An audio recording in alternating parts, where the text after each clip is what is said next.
Chapter 798. In Du Zhao's opinion, with Bai Yunji's talent, it was not difficult for her to get an A rank. However, Bai Yunji's output was low and she was still unwilling to put in effort. At this rate, he did not know when she would be able to get an A rank. This time, even a B rank was difficult for Du Zhao. Bai Yunji did not care about this. She only read the documents for a few hours. After her phone ran out of battery, she closed her eyes to rest. Seeing this, Qinyu, who was beside her, smirked and gently took Bai Yunji's phone to charge it for her. More than 10 hours later. After getting off the plane. Because Qinyu was too popular, his fans overseas had surrounded him. He could only watch as Zhong Xinglin and the rest took Bai Yunji away. But not long after. Qinyu suddenly realized something. Was Henda's resources that good? Gu was actually led by old Mr. Zhong when she went overseas for an exchange? Besides, why weren't there any other students in the team? Qinyu could not help feeling puzzled and walked out of the airport quickly. In the car. I really didn't expect Bai Yunji's brother to be Qinyu. He's so handsome. Other than Bai Yunji, the only two female researchers present could not help but discuss. Isn't that so? He even bought plane tickets for us. He's handsome and rich. The other female researcher, who was younger and in her early 30s, was already staring at him with starry eyes. Zhong Xinglin and Si Qingyan were speechless. They really did not dare to tell anyone else. If Qinyu had not insisted on accompanying Bai Yunji, the higher-ups would have already decided to charter a plane to send them to our nation because of Bai Yunji. Later, before Zhong Xinglin could finish speaking, the car suddenly stopped and everyone in the car almost cursed. The driver started to panic. There are many cars blocking the way. Hearing this. At first, everyone thought that it was a traffic jam. Later, they realized that something was wrong. Someone was specially blocking them. Suddenly. Ling Du's e-book. Si Qingyan asked coldly, Master Pei, are they here to assassinate you? Bai Yunji, then, Si Qingyan muttered to himself, no, this isn't a confidentiality measure for you. It's already very strict. How could anyone know that she's in our car? The others also had the same doubts and wanted to know the truth. And not long after. After director he got out of the car, he got into the car again. He looked at Bai Yunji. He's here for you. Alarm bells rang in everyone's hearts. Quick, hide Bai Mingzhang hurriedly ordered. And not long after. After director he got out of the car, he got into the car again. He looked at Bai Yunji. He's here for you. Alarm bells rang in everyone's hearts. Quick, hide Bai Mingzhang hurriedly ordered. Bai Yunji, at this time, the researchers on the bus were in a panic, not knowing where to hide such a big living person. Then, He's eyelids twitched. It's someone who knows and wants to go over. He reminded her, no. At this moment, everyone finally realized that that person didn't know Bai Yunji's identity. I know him. Bai Yunji raised an eyebrow with interest. After getting out of the car. Bai Yunji was speechless when she saw more than 10 imposing black cars. She probably knew which family was looking for her. This strong aura of a wealthy family, just as expected. Bai Yunji had just been arranged to get into the car when she saw an old man in formal clothes. Chapter 799. The next moment. Bai Yunji heard the old man ask, "You're the bad girl that Shidu raised?" The first time he spoke to her, he was cheated of hundreds of millions. Fernand's had a deep impression of this guy. Where did you get the news from, sir? Bai Yunji curled her lips lazily. She did not mind Fernand's angry look. Instead, she asked leisurely. After all, with her brother's personality, he would not take the initiative to mention her to this person. You want to know? The old man's expression was cold as the corners of his mouth twitched and he asked coldly. Bai Yunji raised her eyebrows and did not want to talk anymore. Can I go back now? When the old man heard this, he immediately became angry. Why don't you respect the old and love the young at all? Have you ever seen a bad girl respect the old and love the young? Bei Yunj seemed to have thought of something. Suddenly, the corners of her lips curled up as she said leisurely, in this line of work, we like to run away after cheating money. These words made the old man speechless. He looked at Bei Yunj in shock. It was also the first time the butler had met such a young girl with a temperament that he couldn't figure out. Why would Master Do like such a girl? Was it because she was good-looking? How dare you? I. Fernans was speechless. Suddenly, Bei Yunja's eyes curved as she asked, Grandpa, I'm hungry. Can I go to your place for a meal?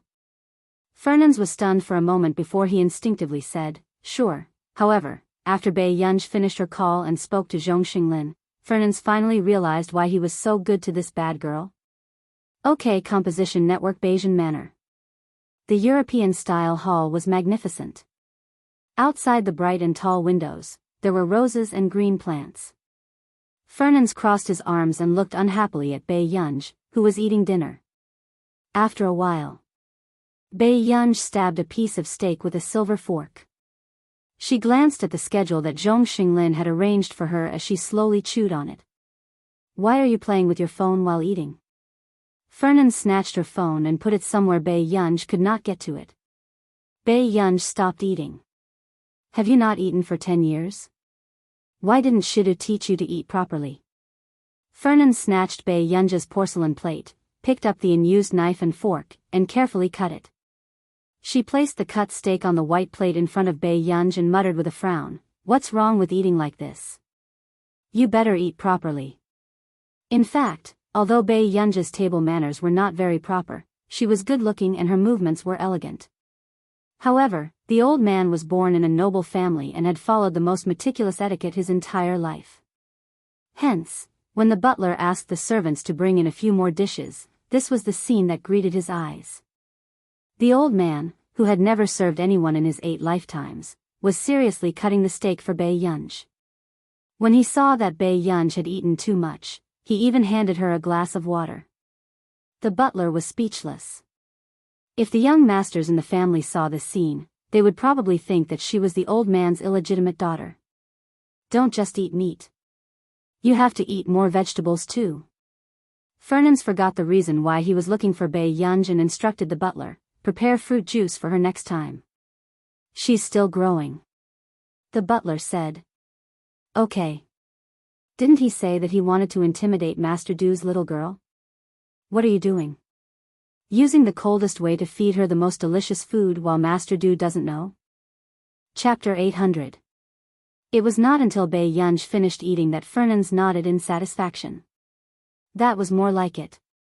Sir, the room prepared for Miss has also been arranged. The butler reminded him appropriately. Hearing this, Bei Yunj said, no need. I have a place to stay. Thank you, Mr. Butler. Fernans frowned and looked at Bei Yunj. You want to stay outside? Yes, I'm here as an exchange student this time. I'm staying in the student dormitory, Bei Yunj said calmly. Fernans was silent for a moment before he said, call someone to pick you up at 1:00 that night. Neely is not as safe as Yunqing at night. Bei Yunj replied, okay. Fernans nodded in satisfaction and said, there's a study on the 2nd floor. Are you going to do your homework? Bei Yunj looked up at him. I don't do homework. Fernans, ? Very good, very self-righteous. Fernans comforted himself silently in his heart. It was okay. It didn't matter if he was a bad student. It was already rare enough for Shidu to like women. What else could he be picky about? Fernans had always seen the younger generation in the family. Most of them were mature and wanted to study every day. A few hedonistic sons did not dare to say in front of Fernans that they did not like to study or do homework. Hence, Fernans thought for a long time but did not know how to get along with the bad students. He could only say, there's a television over there. Go watch it. The butler, if this continued, Fernands's biological granddaughter would be proven to be true. Bei Yunja's eyes twitched. Okay. Soon. Bei Yunj sat on the sofa on the other side, randomly picked a program, and read documents on her phone. Come and read. Fernands, who was not far away, looked at Bei Yunj with a numb gaze. It was obvious that she was hopeless. Then, just as Fernands was about to go upstairs to calm down, hearty laughter suddenly sounded from the door. Fernands, I just came to look for you and you're already going upstairs? Fernands turned around and saw old Mr. Angel with his beloved granddaughter beside him. Why did you bring Lilia here so late at night? Fernands still had a displeased look on his face. Angel was also used to his old friend's sour face. He smiled vaguely. Didn't I hear that something happened to your family again? Fernands glanced at him and said indifferently, your information is really accurate. I'm sorry, I'm not trying to pry into your family's situation. But Fernands, I've seen that child a few times. He's very outstanding. Are you willing to send him away? Angel asked. What happened to the Fernands family was nothing else. Instead, someone had waited for too long and was impatient. They wanted to force Fernands to hand over his real power and take over as soon as possible. However, what he did not expect was that even if Fernands did not interfere in the family's affairs, his methods were still ruthless. They directly captured him and threw him into a city where his power was marginalized. This was no different from forcing him to withdraw from the battle for the position of successor.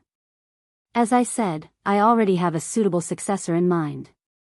Fernands glanced at him unhappily. Then, he seemed to have thought of something and scolded, keep your voice down. There are children watching TV over there.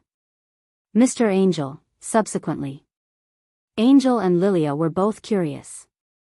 Fernands was famous for being strict with the younger generation of the family. Which junior was watching TV and was actually so favored? Lilia took a few glances but could not see anyone. Chapter 801. He turned around. Angel smiled and said, actually, I brought Lilia here to discuss something with you. When Fernands looked at him, she heard him say, marriage alliance. How about marrying your heir? If this was in the past, Fernands would have agreed quickly. But at this moment, Fernands' eyelids twitched. He glanced at the person watching TV not far away and his lips twitched. No need. With that said, Fernands turned around and wanted to go upstairs, but was stopped by Angel. Why aren't you willing? Angel raised his voice. Lilia, who was beside him, was also surprised and frowned. She liked Washidu and knew that he had a woman by his side. However, could it be that Fernands would admit to that woman? What's the use of me being willing? I'm not the one getting married. Fernands rolled his eyes and thought for a moment before saying, besides, I don't lack a granddaughter-in-law. What do you mean? Don't tell me you think that the Delaney family is doing better now and don't like my family? Angel frowned. Now that the Delaney group had the help of that new scientific researcher, its development could be said to have improved by leaps and bounds. However, our nation's plate was only so big. If the Delaney family ate more, there would naturally be families who ate less. And this unlucky family happened to be the Angel family. After all, Angel and Delaney were the closest to each other in most industries. This was like celebrities clashing. There would always be one who would be eliminated. Boring. Fernands snorted. At this moment, Lilia said, Grandpa Fernands, you know that I like Shidu very much. Can't you give me a chance?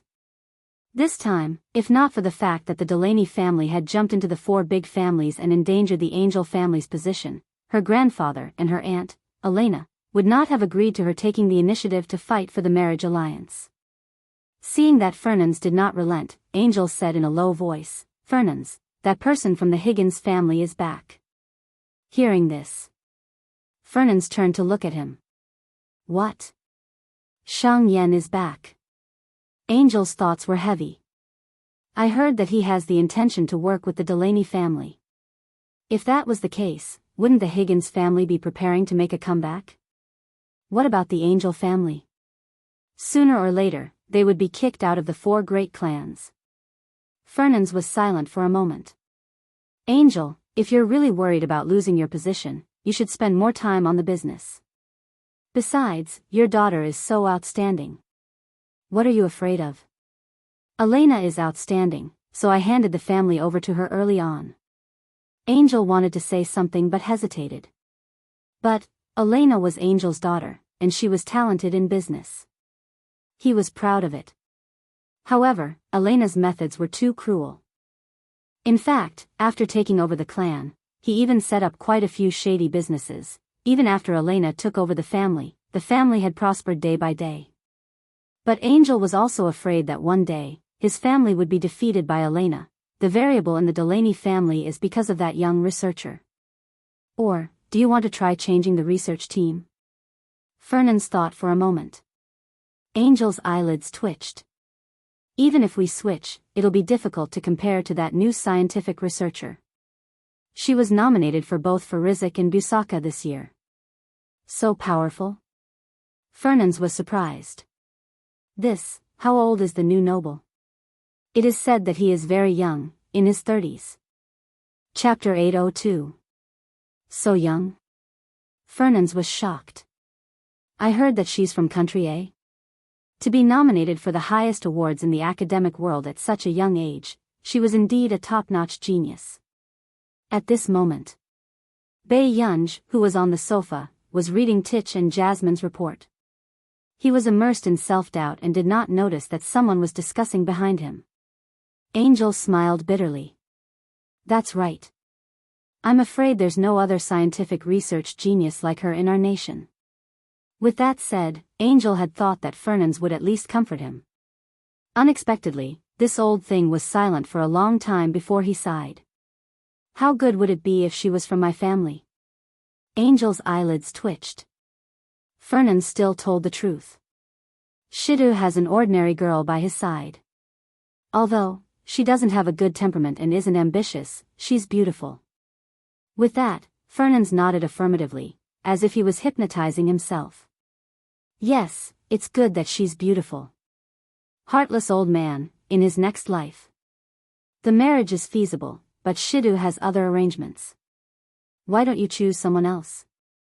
From Fernan's words, it was obvious that his grandson, who had the worst relationship with Fernans, held a high position in his heart. Then, Angel was in disbelief. You're willing to accept this?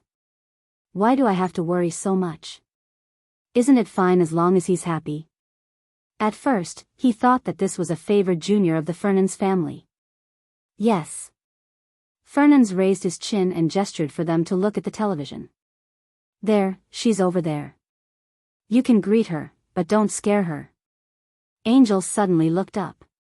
That's the girl Shidu is raising? Continue watching TV. Fernans immediately said. Fernans coughed lightly. Perhaps it was because the voice had suddenly become louder. Bei Yunj could not help but raise his eyebrows and glance at Fernans and the rest. Fernans gave them a fake smile. Yes, she doesn't like to do homework, so we can only let her watch TV. Angel. She was indeed not motivated. Bei Yunj was silent for a moment before he turned around. At this moment. All right, I'll send you guys off first. Fernans was about to get rid of her when he suddenly heard Lilia say, Miss, do you still remember me? He was really treating his granddaughter as his own granddaughter. However, she was indeed beautiful. Her beauty was irresistible to both the east and west. She raised her eyebrows and smiled. I remember. Lilia clenched her fists. She didn't expect it to be her. Hearing this, Bei Yunj turned around and saw a blonde woman. It was the female celebrity who had knocked on the door to look for Washidu when she was video chatting with him at the hotel. Bei Yunj glanced at her and then looked away. International exchange student. Really? What a coincidence. I'm a student at Neely University. I wonder if I have the chance to meet you at Neely University? Old Mr. Fernans actually accepted such a person. Miss, is this your first time in country R? What are you here for? Lilia did it on purpose. She remembered Fernands's words just now and could roughly guess that the girl in front of her was just lucky that Washidu had taken a fancy to her. She did not think that Bae Yunj could be an exchange student at Neely University. However, Lilia did not notice that as soon as she finished speaking, Fernand's expression darkened. Chapter 803. Isn't it very late? Bad girl, call your teacher and get someone to pick you up. Fernands interrupted her and said calmly. This made Lilia's expression stiffen. She instinctively looked at Fernands. It was not difficult to sense that Fernands was protecting Bae Yunj. She pursed her lips and was about to say something when Angel stopped her. Bae Yunj replied, okay. But unexpectedly, Bae Yunj called Zhong Xinglin and the rest several times, but no one picked up. Didn't he say that he was coming to pick her up an hour ago? However, Fernands was very happy to see her. You can't get through? It's fine if you can't get through. I've already prepared a room for you on the second floor. Butler, get someone to bring her upstairs. The butler's eyelids twitched. After answering, he immediately arranged for the maid to bring Bae Yunj upstairs. Only Angel and Lilia did not look too good. On the other side, near the pier, Si Qingyan held a cigarette between his fingers and looked at the two drunk old men expressionlessly. He did not notice that there were a few missed calls on his phone. If he had not stopped him just now, the news the next day would have been, Zhong Xinglin and Marcus, the pioneers of the computing field in country A&R, suspected of jumping into the sea to commit suicide. Before Si Qingyan could take out his phone, he suddenly heard Marcus crying in grief and indignation. Why can Longjun pick it up but I can't? Boo-hoo, why am I not her grandfather? Si Qingyan's eyelids twitched, and he gave up on playing with his phone. Good lord, he was so drunk that he had designs on Bae Yunj? Soon. Marcus's words resonated with Zhong Xinglin. The two of them hugged and cried sadly. Si Qingyan took a deep breath. The two of you left? It's already very late. We still have work to do tomorrow.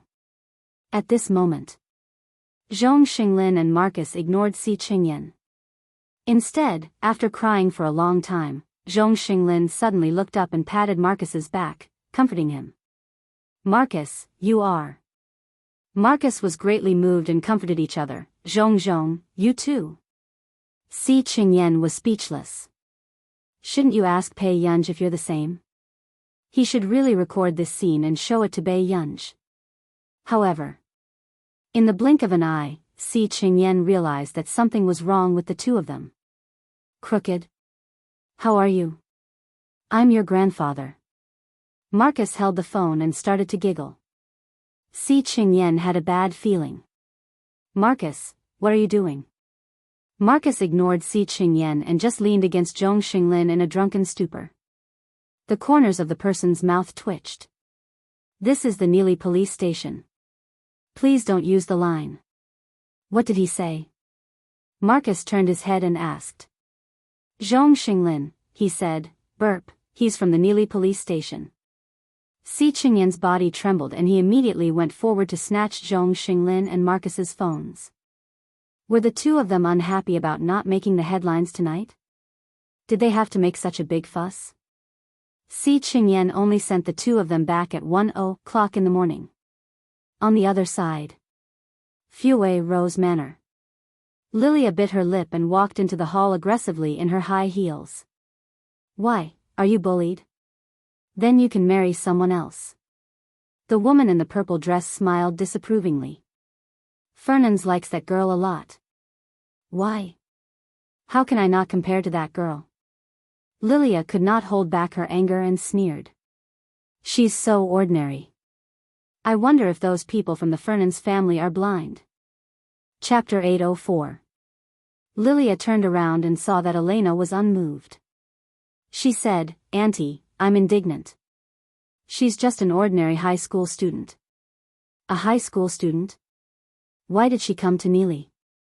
Elena turned around and asked. She's an exchange student, but she's probably an exchange student from some random university. Lilia's tone was mocking. A top school like Neely University would not casually recruit high school exchange students. Elena raised an eyebrow. Not long after, she sneered. All right, isn't this easy to deal with? In Neely, accidents are the most common. Hearing this, Lilia froze. Auntie, you're talking about, if he's no longer around, how can I snatch him from you?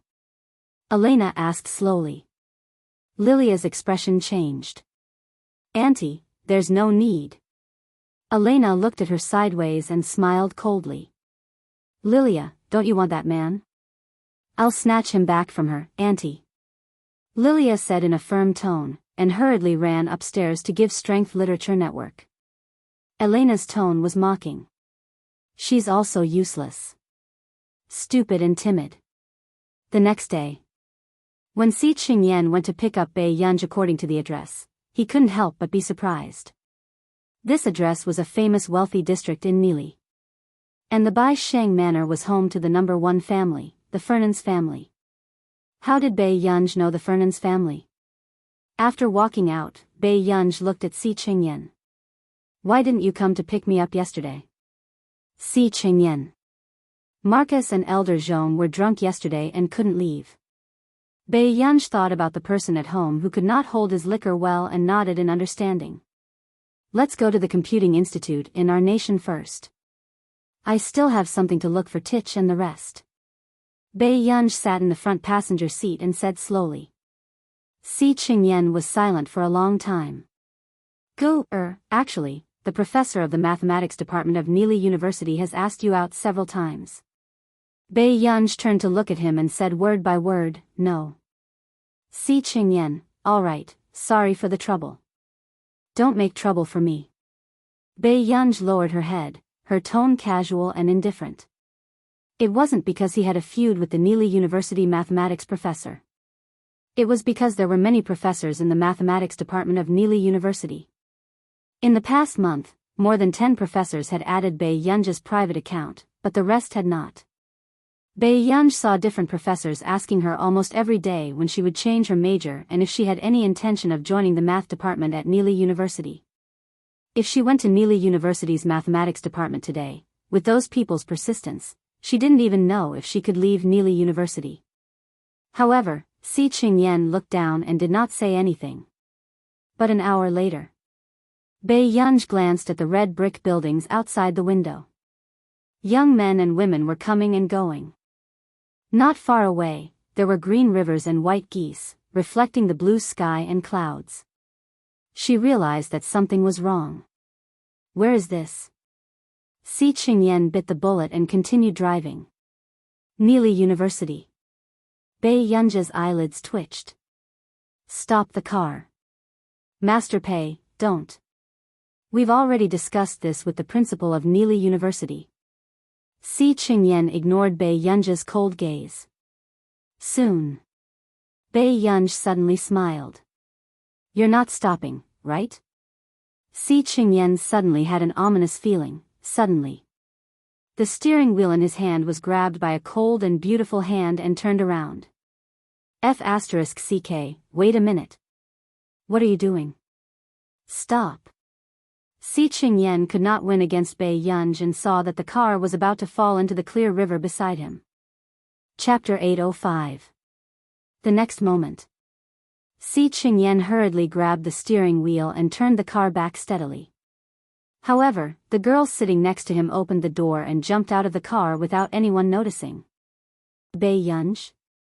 Si Qingyan immediately stopped the car. When he got out of the car, she was already gone. It was over. Old Master Zhong was going to kill him when he woke up.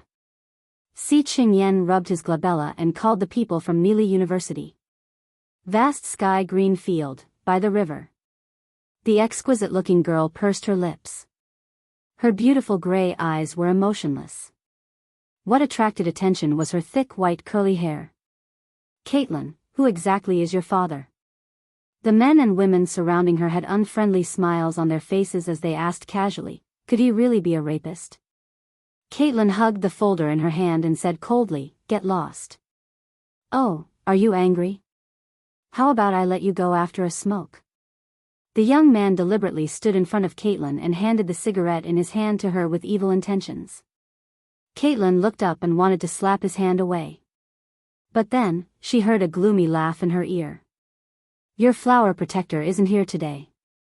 Can you leave after offending me? Smoke one and I'll let you go. How about that? The people beside them were watching the show. They turned on their cameras and prepared to film this scene.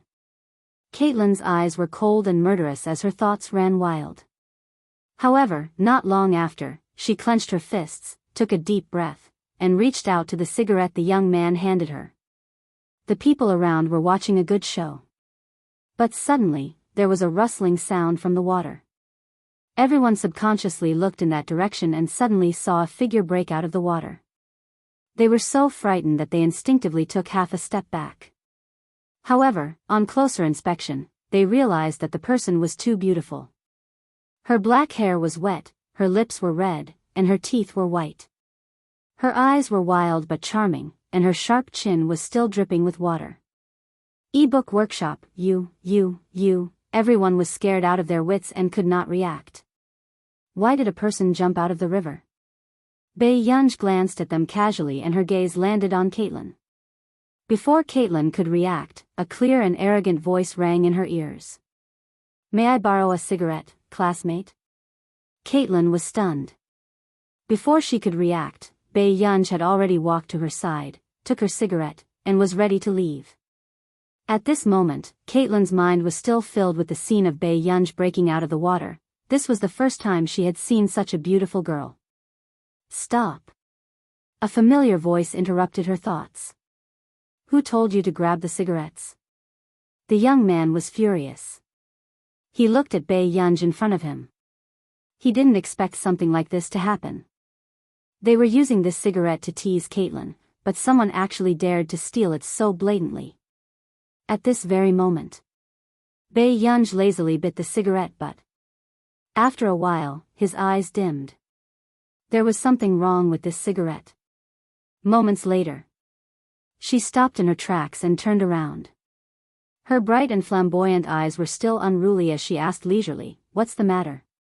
You, looking at Bei Yunj biting the cigarette, he was speechless. All right, hurry up and leave. The young man could also tell that this person was not someone to be trifled with, so he did not want to complicate matters. However, after that, Bei Yunj's eyes landed on the silent Caitlin. She walked leisurely in front of Caitlin and suddenly laughed. There seemed to be light in her eyes. Caitlin looked up and saw this scene. Bei Yunj shook the cigarette in his hand and said with a smile, "Classmate, a cigarette in exchange for a wish." Chapter 806. Caitlin's butterfly eyelashes trembled as she pursed her pale pink lips. Bei Yunj could see the cold vigilance in her eyes. Her eyes curved and she couldn't help but lean over and joke, "Are you going to leave me alone? Do you want to elope with me?"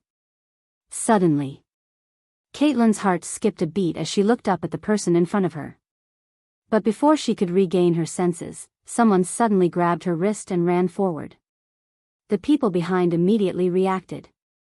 She was taken away. This guy took her away. Someone exclaimed. Instantly, the young man flew into a rage. Am I King blind? If you see her, why aren't you chasing after her? On the huge campus street, the people behind were desperately chasing after her. The people in front, one of them had a smile on her face and an unruly look in her eyes. The other was blushing and almost out of breath. A few minutes later, Caitlin stopped and held her knees with both hands, panting. I can't take it anymore. Bei Yunj raised her eyebrows. At this moment, the people behind were almost catching up. Hurry up and leave. I'll be fine. Caitlin felt a little pain in her heart and her expression was a little ugly. However, before Bei Yunj could look, a sharp voice sounded. Run? Where are you going? Bei Yunj looked up and saw a group of people coming over aggressively. She laughed casually and walked towards them. She stretched the joints of her arms and said slowly, "You guys are the ones who came looking for me." Hearing that, the young man sneered. Before he could say anything, the unbelievably beautiful and exquisite girl in front of him punched him in the abdomen. Cold sweat broke out on his face and the veins on his forehead bulged. He howled in pain and fell to the ground. This scene made the scalps of the others tingle. Line up one by one if you want to die. I'm in a hurry to change my clothes. Bei Yunj moved her neck uncomfortably. Her tone was cold and impatient as she slowly wrung the water from the corner of her clothes. This scene aroused the anger of the crowd. The first person to react rushed forward and threw a punch at her. But the next moment. However, the beautiful and thin girl in front of him dodged the attack even faster and grabbed the man's neck with one hand. Then, he kicked him in the abdomen with his knee. The young man's face contorted as he clutched his abdomen and knelt in front of Bei Yunj. This scene also dispelled the thoughts of the others in the group battle. This person was too ruthless. Aren't you going to get lost? Bei Yunj looked up casually and asked with a faint smile. As soon as he finished speaking, the remaining 4 or 5 people ran away like a swarm of bees. Bei Yunj glanced at the girl next to her. There was something wrong with the cigarette just now. Don't pick it up so casually next time. After that, Bei Yunj was about to leave Neely University. It's half an hour from here to school. The person behind him suddenly spoke. When Bei Yunj turned her head, she heard Caitlin ask with her head lowered, "It'll only take 10 minutes to get to my dorm." In the dormitory, the roommates had just returned and pushed open Caitlin's door. They did not expect to see a girl with long, curly black hair. She was bright and beautiful and was wearing a white shirt. Her aura was impossible to ignore. You are," the roommate was about to stutter. Coincidentally, Caitlin walked out and handed Bei Yunj a clean white towel. "This is unused." "Thank you." Bei Yunj greeted everyone lazily and went to dry her hair. Just now, when she met Bei Yunj's eyes, her face inexplicably heated up. She turned around and asked, "Caitlin, this is?"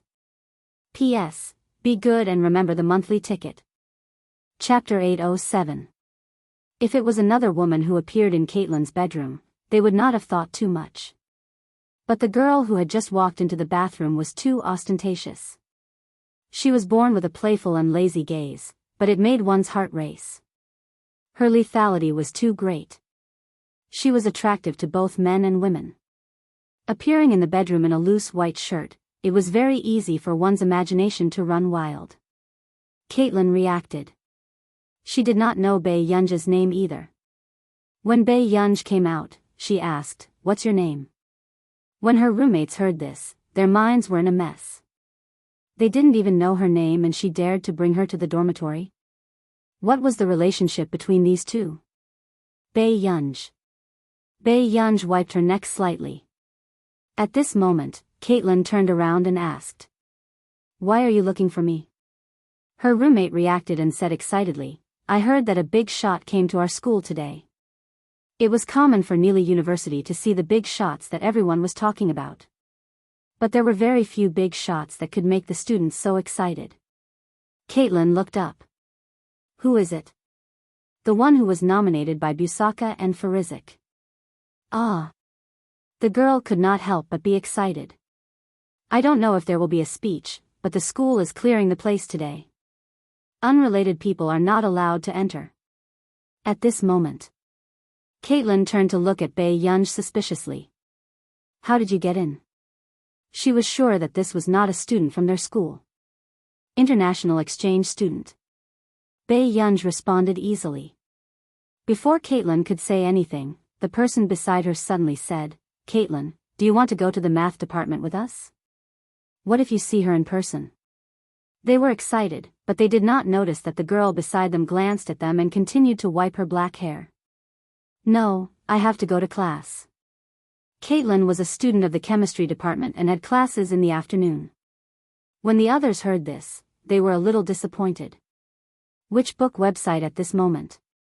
Caitlin turned and asked, "Do you want to go with me? You probably won't be able to leave Neely University before 4:30.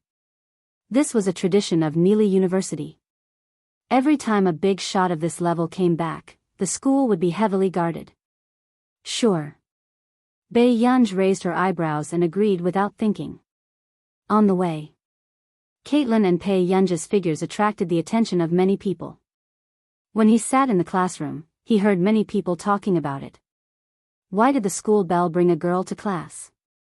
Family member. What? A girl? Wait, the one next to him is also beautiful. This is the first time I've seen such a beautiful face. They were all curious about the identity of the person beside the campus bell. She was even more eye-catching than the campus bell of Neely University. Go to sleep. Caitlin deliberately found a seat at the back so that Bei Yunj would not be seen by the professor. Pei Yunj hummed in response and pulled her jacket to cover her head skillfully.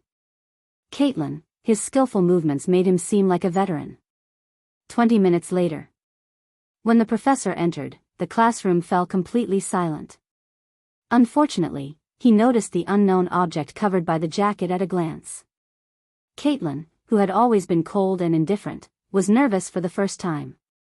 She hesitated for a moment and pushed Pei Yunj beside her. Bei Yunj? Bei Yunj could not sleep well either. She quickly took off her coat and looked lazy with her fluffy hair. When the professor saw Bei Yunj's appearance clearly, his gaze changed and he sneered. Chapter 808. Caitlin suddenly realized that this professor did not like people from Country A. In his class, the exchange students in their class were often teased and ostracized. Caitlin frowned without batting an eyelid. At this moment, a young man suddenly walked over. He was panting. Miss Caitlin, I heard that Knox and the others are looking for you. Are you all right? I'm fine, Caitlin said calmly. Only then did the young man realize that there was someone beside Caitlin. She's sitting with me. You can find a seat. After saying that, Caitlin looked at the professor on stage. The young man was silent for a moment.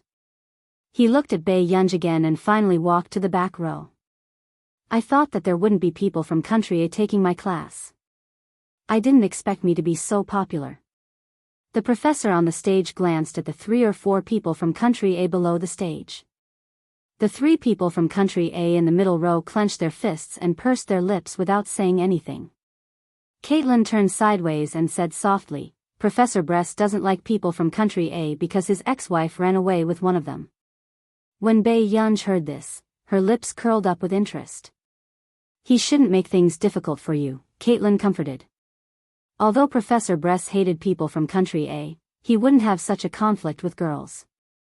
Okay. Bei Yunj replied casually. Not long after, Professor Bress had already started his lesson. He followed the slides and went through the content as usual. After that, it was time for the group speeches. Caitlin was in the 3rd group. When Caitlin went on stage to prepare for her speech, she heard Professor Bress suddenly ask. Fei Ku, what contribution did the student next to you make to your group? Caitlin turned to look at him and said calmly, She's my friend, Professor Bress. Professor Bress glanced at Bei Yunj. After a short silence, he turned his head away. Then, after Caitlin finished her research report, it was the turn of the 3 people from Country A. Some students also had the mentality of watching a show. During their speech, Professor Bress interrupted several speeches as usual and asked questions. It made them forget their words nervously, unable to answer, and started to make a fool of themselves.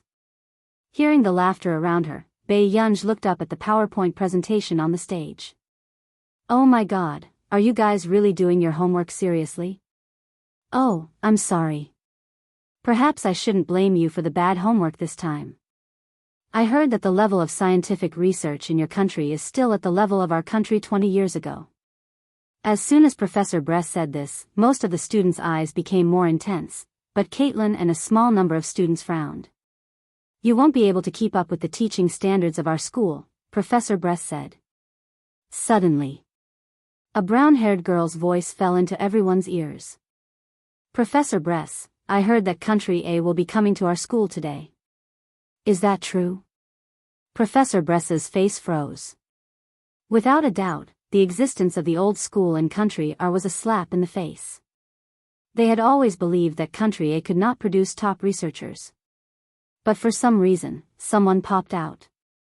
The professors from the computer science and mathematics departments praised him to the skies.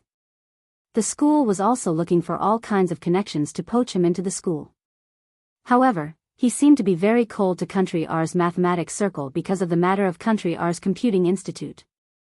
P.S. Be good and remember the monthly ticket. Chapter 809. Professor Bress's expression did not look too good. I don't know. The professors of the chemistry department had never heard of this news, and they did not know how these students found out. All right, let's continue with the class. Professor Bress did not want to continue this topic, so he simply diverted everyone's attention.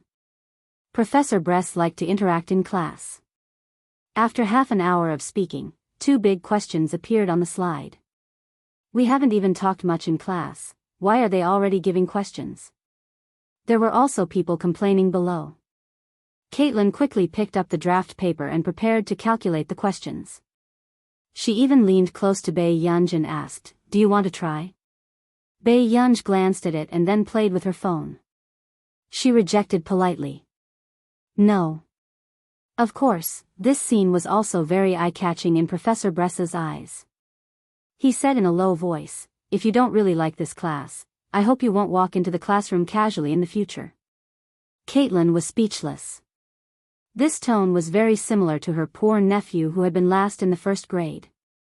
Originally, Professor Bress thought that one of the Country R students on stage would complete his question. At that time, he would have another chance to mock the other international student. But what he did not expect was, with that said, Professor Bress pointed to 2 more people to write the questions. This made Professor Bress's face darken. "Cullen, are you only focused on talking to your friends in Country A and not on your studies?" These 2 people stood on stage and neither of them wrote. In fact, the blonde boy next to them even leaned over and asked softly. But in the end, the students could not graduate because they did not have enough grades. As a result, there were very few international exchange students who dared to take Professor Bress's elective class. Professor Bress questioned coldly. In fact, people like Professor Bress had been reported by students before, but because Professor Bress's scientific research results were not small, the school only asked Professor Bress to do a self-reflection and apologize to the students. Professor Bress's tone was sarcastic. There was a dead silence. And these international students were probably automatically assigned to the class because they did not have the chance to attend. If some people really can't do it, then scram back to their country and stop embarrassing themselves outside. Don't let others think that no one in your country has scientific research talent. A voice sounded slowly, "Caitlin, did the professor in your school pass the psychological test?" Caitlin glanced at the professor. Maybe not. As for the boy who was humiliated on stage, his face turned ugly. "You," suddenly. "Who are you?" Professor Bress's face darkened. He pointed at Bei Yunj and sneered, "If you are an irrelevant person in this class, you should leave obediently." Hearing that Caitlin dared to accompany her friend and call Professor Bress that way, the surrounding people wanted to applaud her courage. The school belle was really bold. However, unexpectedly, everyone saw the girl suddenly stand up.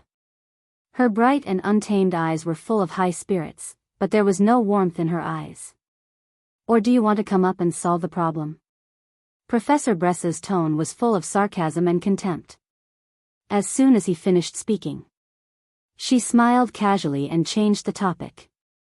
"Since we're already here, how can we not make a scene?" "You're right, Professor." Caitlin subconsciously looked at Bei Yunj. "Bei Yunj, this problem. It's not easy to solve." Before she finished speaking, she saw Bei Yunj take off her headphones, put them into her pocket leisurely, and walked up. Everyone subconsciously looked at Bei Yunj. Chapter 810. This girl looked young, but did she really know how to solve a problem that no one in the class could solve? Don't get slapped in the face, however. Just as everyone was thinking, Bei Yunj just glanced at the slides and slowly wrote down 2 answers, 77. 36%. Omega, NaCl, equals 0. 155%. Below the stage. Caitlin's eyes flashed and she looked at the first question that she was just one step away from solving. After she finished calculating, it happened to be the answer that Bei Yunj wrote on the blackboard. However, when Bei Yunj was sitting next to her just now, she didn't look at the question at all. She was minding her own business.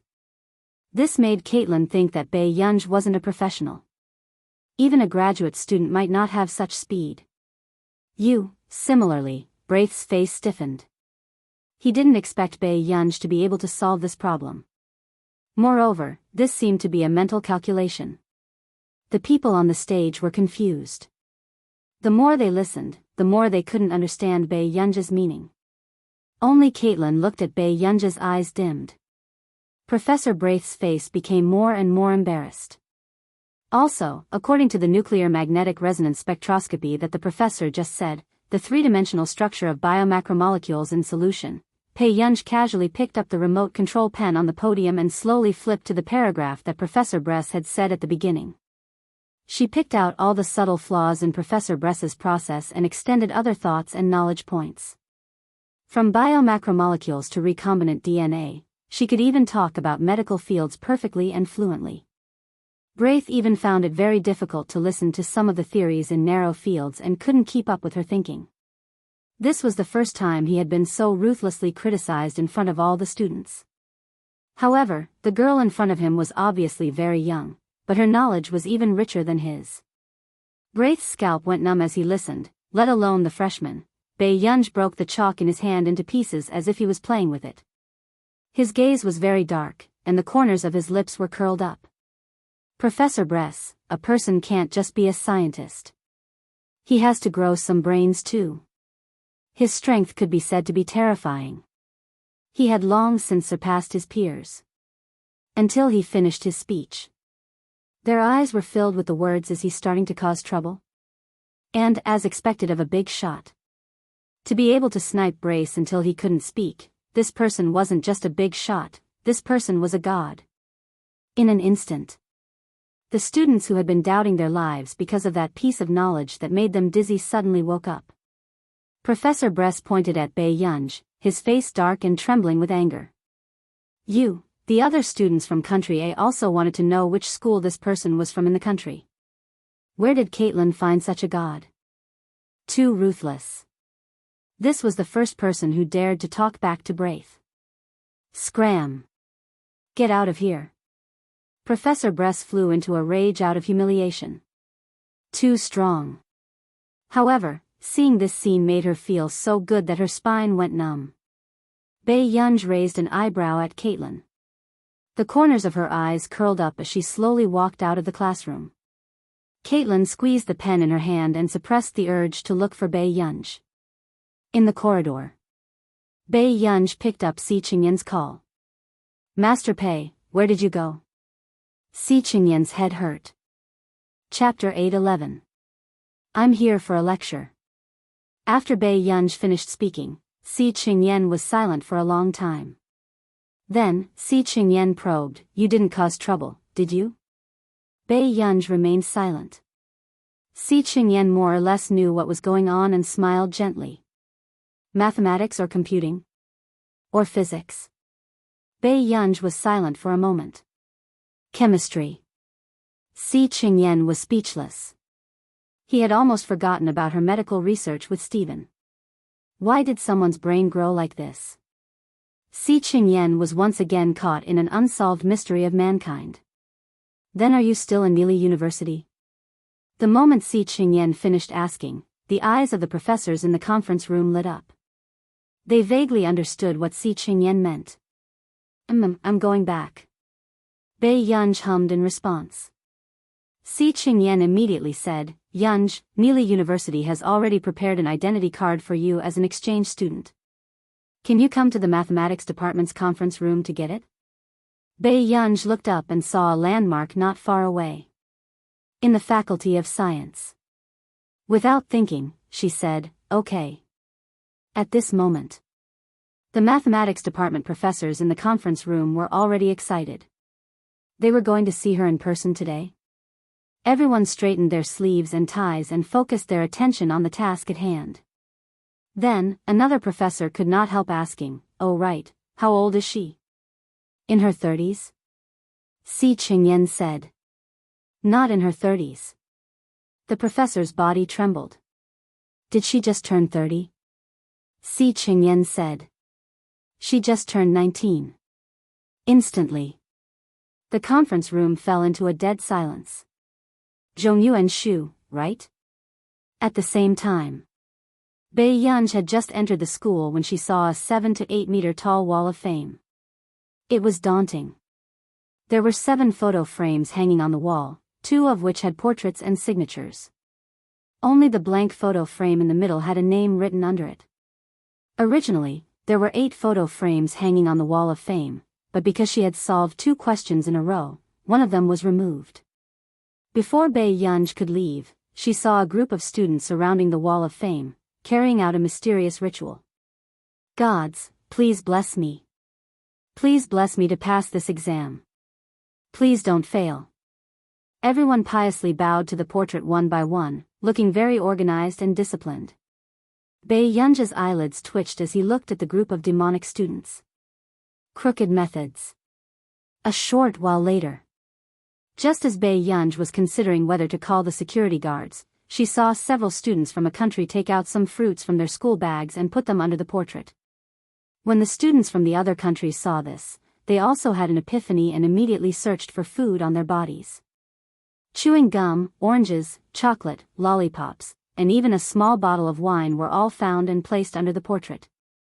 The snacks at the bottom of the table were twice as much as the 2 people on the left and right. He had gained a lot. Bai Yunj, true enough. No matter which school it was, there would always be students who would go crazy learning it. The bell rang.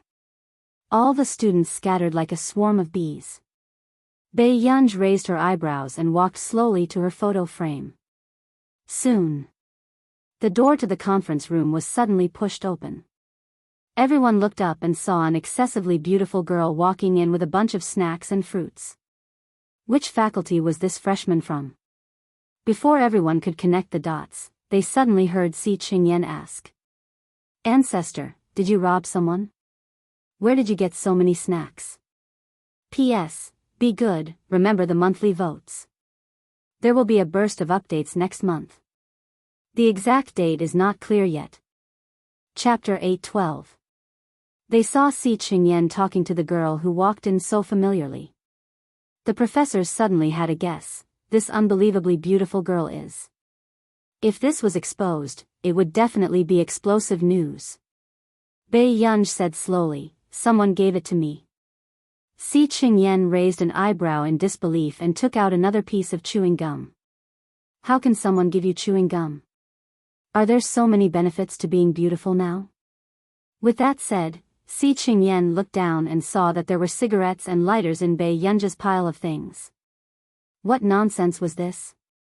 "When I came in, I saw a student praying to me in front of the famous person wall, begging not to fail the exam," Bai Yunj said slowly. Si Qingyan instantly understood what was going on with these snacks. Bai Yunj turned around and met the eyes of the professors from the math department of Nili University. A moment later, Bai Yunj gave them some of the things on hand. However, when the professors of Nili University found out about the origin of these snacks, their faces contorted. "This is the exchange student information I prepared for you." Si Qingyan handed a folder to Bai Yunj. Bai Yunj opened it. There were some documents and an identity card inside. However, at this moment, the professors still could not believe that the person in front of them was. This was too unbelievable. After Bai Yunj thanked him, he looked at the other professors. "Is there anything else? If not, yes, we have something else to ask for your opinion." After the professor regained his senses, he immediately said, "Our school would like to specially hire you as a professor in our school." A 19-year-old professor. It sounded very scary. Chinese. However, some people were destined to stand at the peak because of their talent. "But I'm not that satisfied with your school. I'm sorry." There was no emotion in Bai Yunj's eyes. His eyes curved slightly, polite and indifferent. It was rare for Si Qingyan to hear Pei Yunj reject him so directly. A trace of thought flashed past his eyes. After the professors looked at each other, someone asked, "Can I ask why?" "Your school's teaching style is not in line with your reputation as the top international university." After Bei Yunj finished speaking, she made up a random excuse and left. At this moment, Si Qingyan suddenly said, "Are there any professors in your chemistry department in the afternoon?" As soon as he finished speaking, the professors seemed to have thought of something and their expressions changed. Professor Bress from the chemistry department had a class this afternoon. Professor Bress of the chemistry department had been punished because of discrimination against the country's region, but the punishment was not severe. It was also the school's higher-ups who wanted to protect him. "What's wrong?" a professor asked. Si Qingyan looked at him. "I think I went to the chemistry department for class just now. I didn't seem that happy." The professors didn't look too good. As expected, it was Bress who was delaying matters again. This time, it wasn't easy for him to get her into school. He wouldn't tear apart the students of Country A in front of her, would he? "I'll get someone to ask right away." One of the older professors took a deep breath and said calmly. At this moment, Si Qingyan's smile didn't reach his eyes. "Oh right, we signed a contract with your school back then. I hope you will keep your promise. You can't reveal anything about this. Otherwise, not only will you not participate in any research and development of Neely University's projects in the future, this will also easily cause the friendly relationship between our two countries. Your school also knows what this means to our country." Chapter 8:13. Hearing Si Qingyan's words, the others looked at each other. After that, a professor immediately said, "Professor Si, don't worry. Our country's academic and political circles are very separated. We really hope to have a chance to work with you and are willing to protect your safety." As the top school in the world, Neely University's foundation was academics, and it would not ruin the school's reputation because of its leader. "That's good." Si Qingyan's brows relaxed and he replied gently, "Then I'll have to trouble you. If there's a chance in the future, I hope to cooperate with your school." After Si Qingyan settled Bei Yunj's matter, the mathematics department professor also told the principal about this. The principal's expression did not look too good and he immediately called Professor Bress over. Professor Bress was called to the principal's office again. He thought that the students from Country A had said something again and could not help but feel sarcastic. However, when he pushed open the office door, he realized that the principal was looking at him with a terrifying gaze. This was the first time Professor Bress had seen the principal look at someone like this. "Principal, what's the matter?" Professor Bress's tone could not help but soften. But the next moment, the principal threw the teacup on the ground and stood up angrily, ignoring the two mathematics department professors beside him. "What class are you having in the afternoon?" Professor Bress's smile froze. "It's a chemistry class." "What's wrong?" "I was just joking with those children." "Do you have to be so angry, Principal? Are you joking? If you're joking, find a place where you can joke. Leave our Neely University." The moment the principal said this, Professor Bress's expression changed. He realized the seriousness of this matter. But he did not do anything to those students. Why was the principal so angry? "Principal, I'm an old professor of Neely University. Are you going to fire me?" Professor Bress was in disbelief. The principal regretted it. If he had fired Bress earlier, he would not have offended him. "What right do you have to be a professor at Neely University? I already warned you last time, but you still dare to discriminate against students?" The principal was so angry that he felt dizzy. He gritted his teeth. "I didn't teach you a lesson back then. Get lost now and leave our Neely University." This was the first time the principal asked someone to leave the school. He was obviously angry. But Professor Bress did not understand why the principal was so angry. Principal, why? Just because I joked with those students in class?" The mathematics professors could not help but close their eyes. "Are you kidding me? How could he make such a joke in front of her?" Luckily, although he was young, he didn't make a big deal out of it. Otherwise, it would be difficult for Bress to survive in the industry in the future. How could it be as simple as being fired by the school? You'll resign today. Pack your things and leave Neely University. The principal's face was dark, as if he was determined to make Braith leave. After all, how many connections and favors had he used to get her to come to Neely University? But this guy had directly rejected Neely University. He didn't make a move against this guy because he wanted to save face. 5:00. The students of Country A received an electronic apology letter personally written by the principal, as well as a notice to the entire school announcing the dismissal of Professor Bress. The reason was written clearly. It was also to suppress people like Professor Bress. Chapter 8:14. At the school gate. Before Lilia got into the car, she saw Bei Yunj waiting for someone at the door. Her eyes darkened as she clenched her fists subconsciously and muttered, "Is she really our school's exchange student? How could this be? Miss?" It was only when the chauffeur called her that Lilia reacted and got into the car. But along the way, she kept thinking about Bei Yunj's appearance at Neely University. Bei Yunj circled around Neely University for a while before reaching the south gate. Unfortunately, Shang Yan had asked Niayu to pick her up and the car was parked at the north gate. Hence, he could only go around half of Neely University to pick her up. Soon, a black car stopped in front of her. Niayu rolled down the window and called out respectfully, "Missy." Unexpectedly, Bei Yunj looked at the cigarette in her hand for a long time and asked lazily, "Assistant Nya, do you want a cigarette?" Niayu's eyelids twitched. "You're too polite." Bei Yunj got into the car and casually put the cigarette aside. This was the cigarette that the student had placed under her portrait. "Who gave you this cigarette?" Niayu asked carefully as he drove. Bei Yunj said without thinking, "A student of Neely University." Niayu was speechless. This student was actually more like a member of society than him. He didn't even have the guts to pass Bei Yunj a cigarette. As he followed Shang Yan, Niayu also knew that Bei Yunj was the heir of the Higgins family. He also roughly knew that Bei Yunj had a close relationship with the Computing Institute. Moreover, if old Mr. Nance had taken a fancy to Bei Yunj, she was definitely not an ordinary person. "Miss, are you going to the corporation?" Niayu asked. "I love e-books." The elders of the corporation had long wanted to see who the new heir was. After all, they had always thought that Nance was going to save this position for Shang Yan.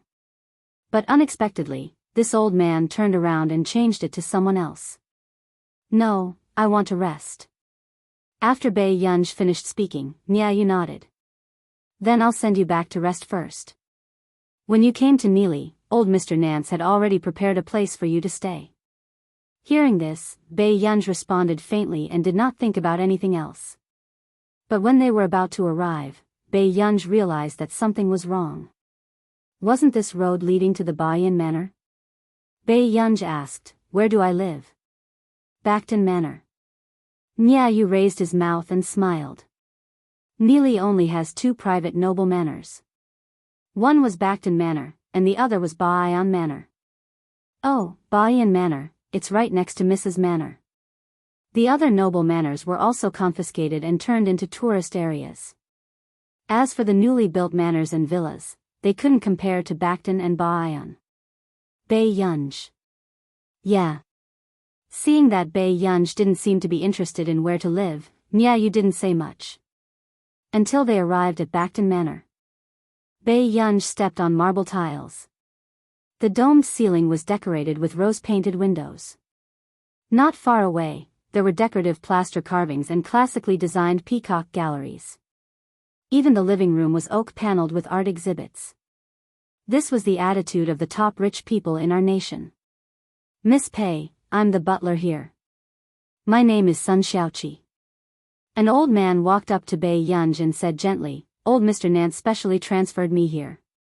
"Thank you, Butler Sunday," Bei Yunj nodded and smiled. "I want to go to the bedroom first."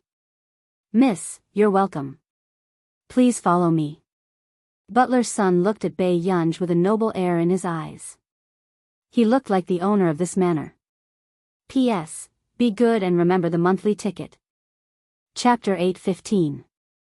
After Bei Yunj took a shower and went upstairs to sleep. The butler of the Bayan Manor opposite had just returned from outside and looked at the brightly lit Backton Manor. Strange. The neighbor opposite was actually back. The butler had never known who the neighbor opposite was.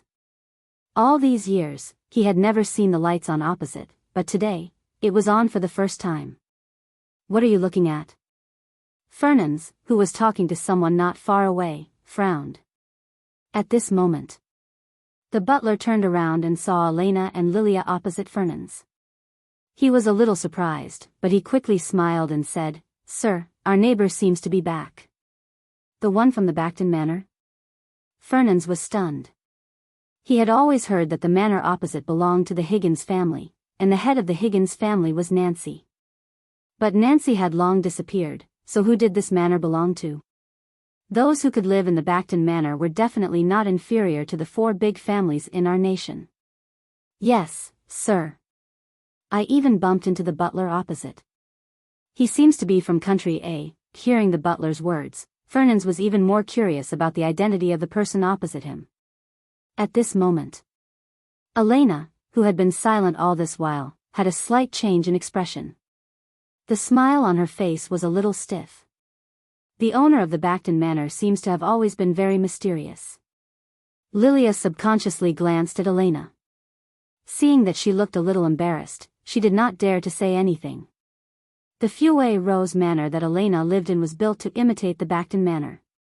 However, because of the unique terrain advantage of the Backton Manor, the effect of the imitation of the Feuille Rose Manor was not satisfactory. It was even 1/3 smaller. I forgot to ask, what are you doing here? Fernans asked calmly. At this moment, Elena's expression changed and she smiled coquettishly. Her hand, which was wearing black lace gloves, elegantly opened the box on the table. She pushed it in front of him. It was a glass bottle the size of a fingernail. There were 3 bottles in total. This is the HIG reagent that I just brought back from our nation's medical institute. I heard that you have been looking for it, so I specially presented it to you. The moment Elena finished speaking, the butler beside her subconsciously looked at Fernans. Some time ago, the most remote branch of the Fernans family went to country R to seek medical treatment in the name of the Fernans family. In the end, because of his bad attitude, he got into a big trouble with the Our Nation's Medical Institute and was even fractured by the director. As a result, when Fernans went to Country R's Medical Institute to ask for medicine, he was politely rejected. Some of the older people in the academic circle were stubborn. Even if a knife was placed on their heads, they wouldn't care. Fernans was angry, but there was nothing he could do about the medical institute. He could only go home angrily and look for other connections. However, he did not expect Elena to deliver the reagent to him today. This is my apology to you as Lilia's aunt. Elena smiled and said, I hope you can forgive Lilia for speaking carelessly yesterday. Fernans glanced at Elena. Actually, Elena was only 2 years older than Lilia, but she was brave and resourceful. Fernans pursed his lips. Butler. Hearing this, the butler immediately understood. He brought down a contract from upstairs and gave it to Elena. Thank you for your gift, Miss Elena. Of course, I can't accept your kindness for nothing. This contract is a return gift. Chapter 8:16. Old Sir has always had a good relationship with my grandfather. If I accept your gift, he won't be happy. A dark look flashed past Elena's eyes as she smiled. These are 2 different things. After saying that, Fernans looked at her.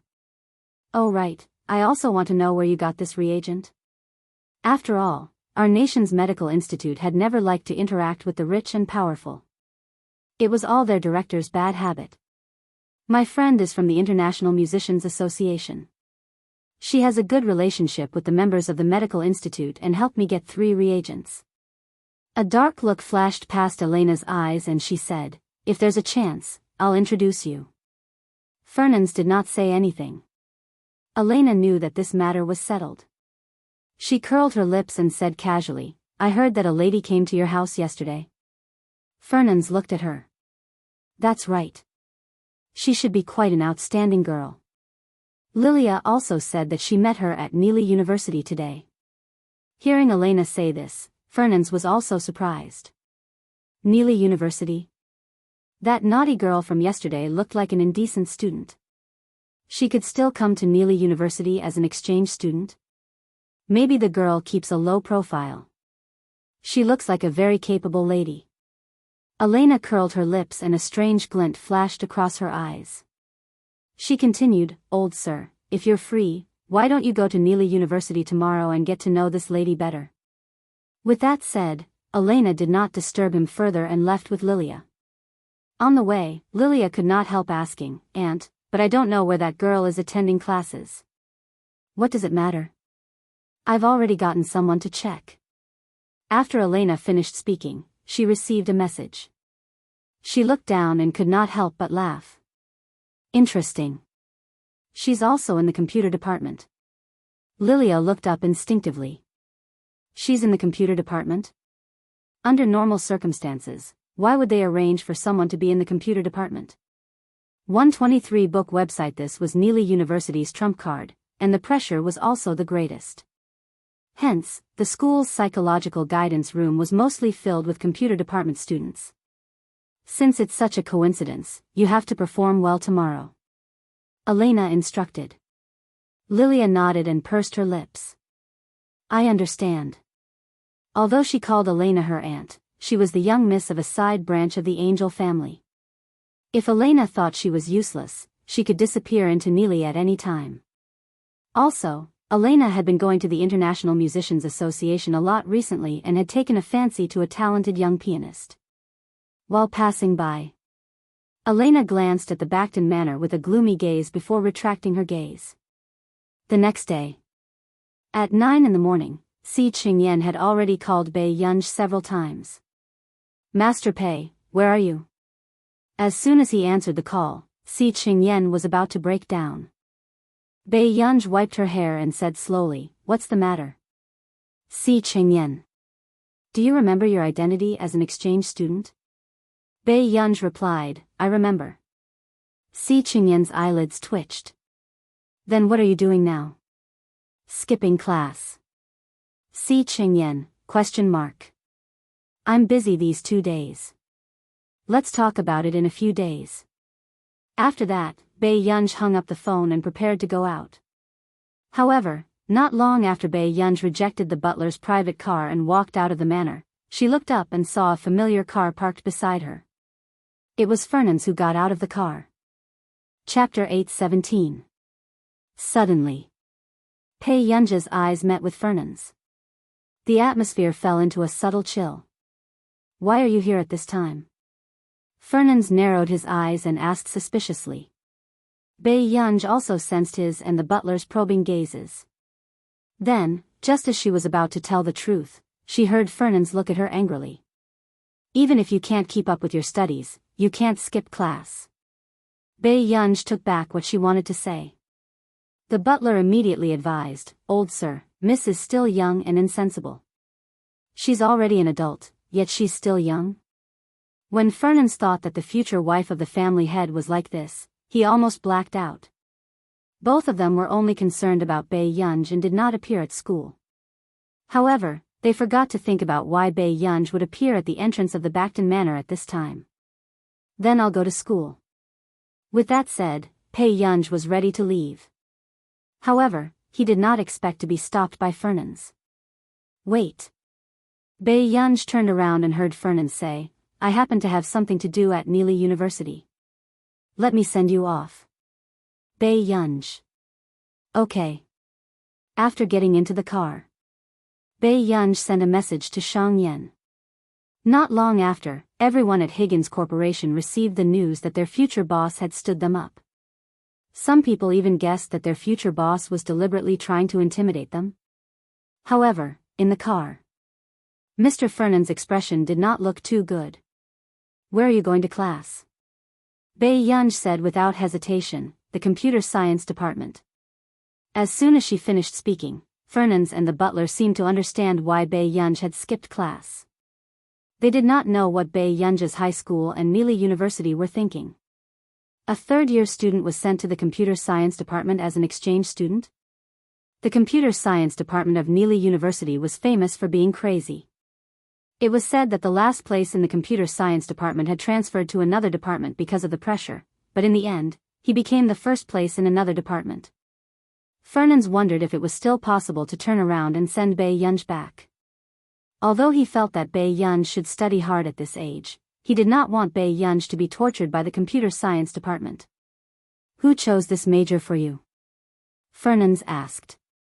Bei Yunj thought for a moment. "I should have chosen it myself." Fernand and the butler, then he couldn't blame anyone else. Along the way, Fernand wanted to say something but hesitated. In the end, when he got out of the car, he could not help but ask, "Are you sure you want to be an exchange student in the computer science department?" "Yes." Bei Yunj had no choice but to take out the rolled-up information sheet from her pocket. After laying it out, she could clearly see the class she was going to attend. He was a third-year computer science student. When Fernand saw it, he froze and was about to fight with the principal of Neely University. Wasn't this too much? Sending a third-year student to the third-year computer science department? Was this something a human would do? Just as Fernand was about to say something to Bei Yunj said, "Grandpa, I'll go to class first." With that said, Bei Yunj left. "Old sir, what do you think?"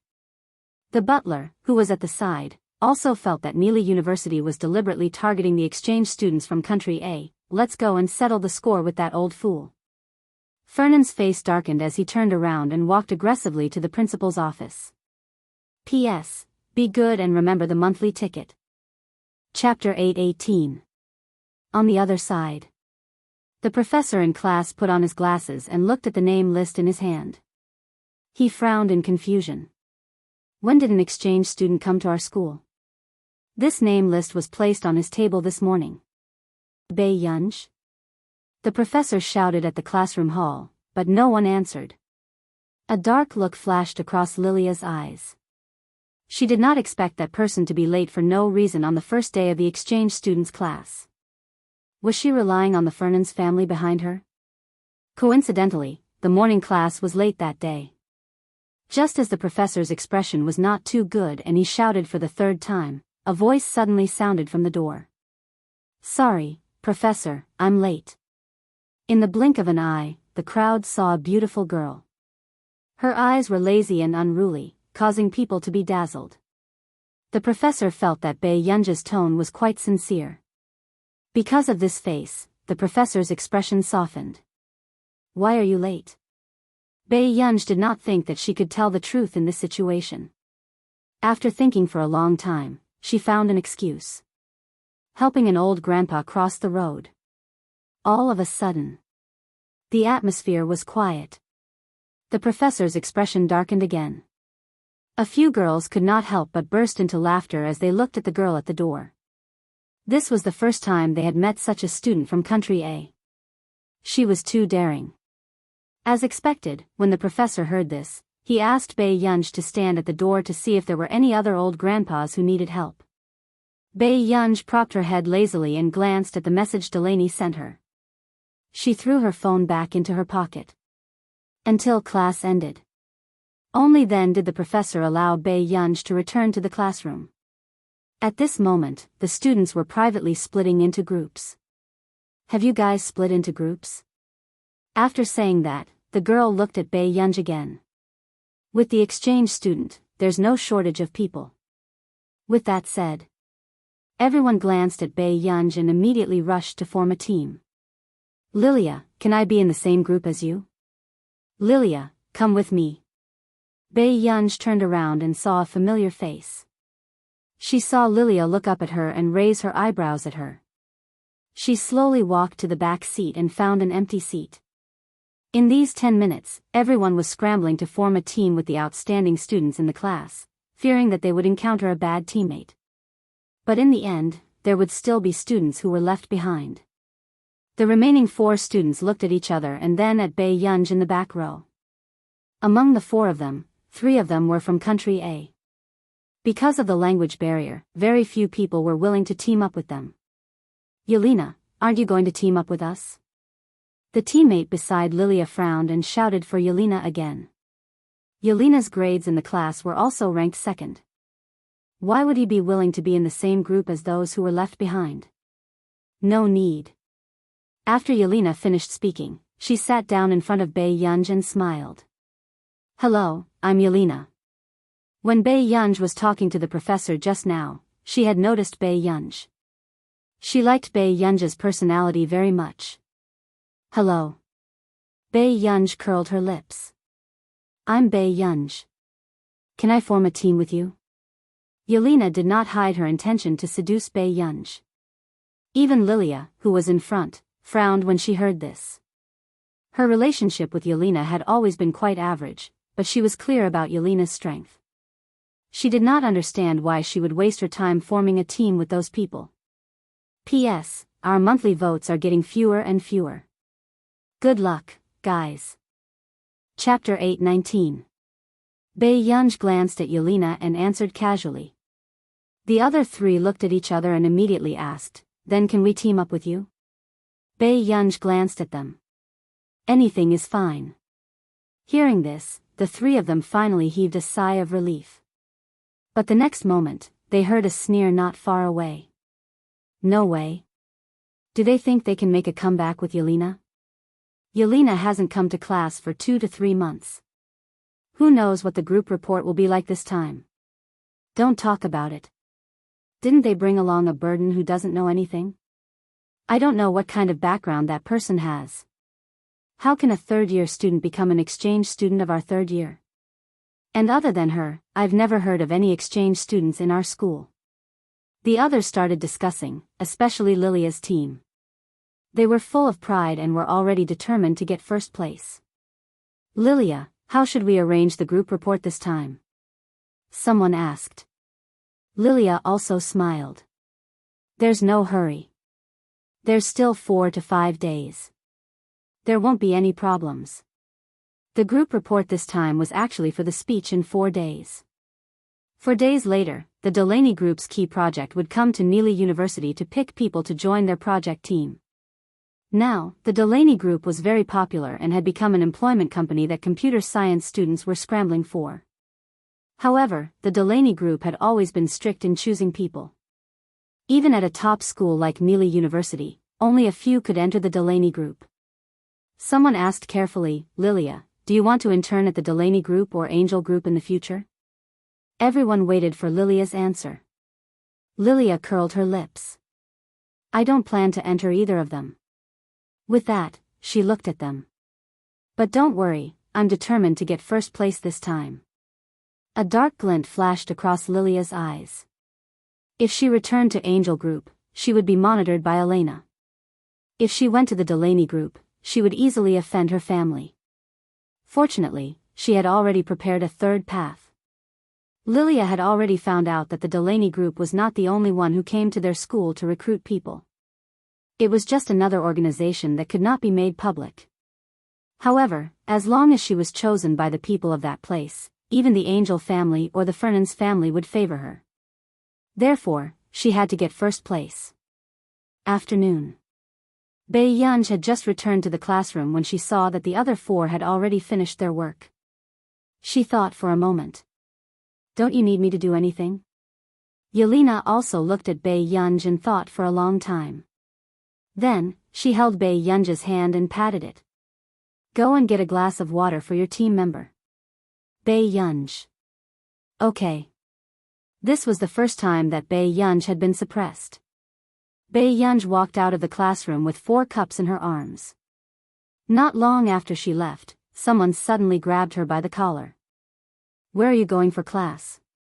Bei Yunj looked up and saw that it was her professor. My team members are thirsty, Professor. The professor looked at Bei Yunj and remembered that Bei Yunj was a third-year high school student. Indeed, he couldn't be of much help with the team's report. He did not know what the school was thinking, throwing a third-year high school student into the computer science department. At the thought of this, the professor's face darkened and he walked towards the principal's office. He cursed, "This is too much. It's fine if you let those people from the math department poach our computer science department yesterday. Now, you actually threw a third-year high school student into our department. Chapter 820. At this moment. In the principal's office. The atmosphere was tense. What are you doing here? The principal couldn't help but ask. Fernans was still sitting on the sofa, looking dignified. Worrell, your Neely University is the top school in our nation. Are you so mean to the exchange students? Worrell seemed to have thought of something and immediately retorted, stop talking nonsense. Our school treats everyone equally. Fernans chuckled. Treat everyone equally? Treat everyone equally? You don't treat the exchange students as humans? The butler beside him looked down and didn't say a word. What nonsense are you talking about? Principal Worrell had a headache. He didn't know why Fernans had come to find trouble with him today. You're still not admitting it? Have you ever cared about the life and death of an exchange student here? After Fernans finished speaking, Principal Worrell thought that he was talking about Professor Bress. He couldn't help but feel guilty. It's not that serious, right? It's not that serious. Fernan's face darkened. If anything happens to that student, can you bear the responsibility? Worrell was speechless. In the end, his voice weakened. I'll comfort them and give them some rewards. Fernan's expression improved slightly when he heard that. What reward? Principal Worrell said, a bonus. You think it's over just by paying some money? Fernan's eyes widened. How could the Fernans family lack this bit of scholarship? Principal Worrell found Fernans annoying, but he couldn't show it on his face. He could only ask with a fake smile. Then what do you think we should do? Let's get a postgraduate degree and enter a key laboratory. Fernans nodded in self-affirmation, feeling very satisfied. Little snail Chinese network. The butler's eyelids twitched when he heard this exorbitant demand. Principal Worrell was speechless. He really dared to say that. No. Principal Worrell rejected with a dark expression. Our school has never had such an example. Really? Fernans leaned over and asked, then what if I donate a few more buildings? Principal Worrell said, no. Then I'll fund your school's laboratory.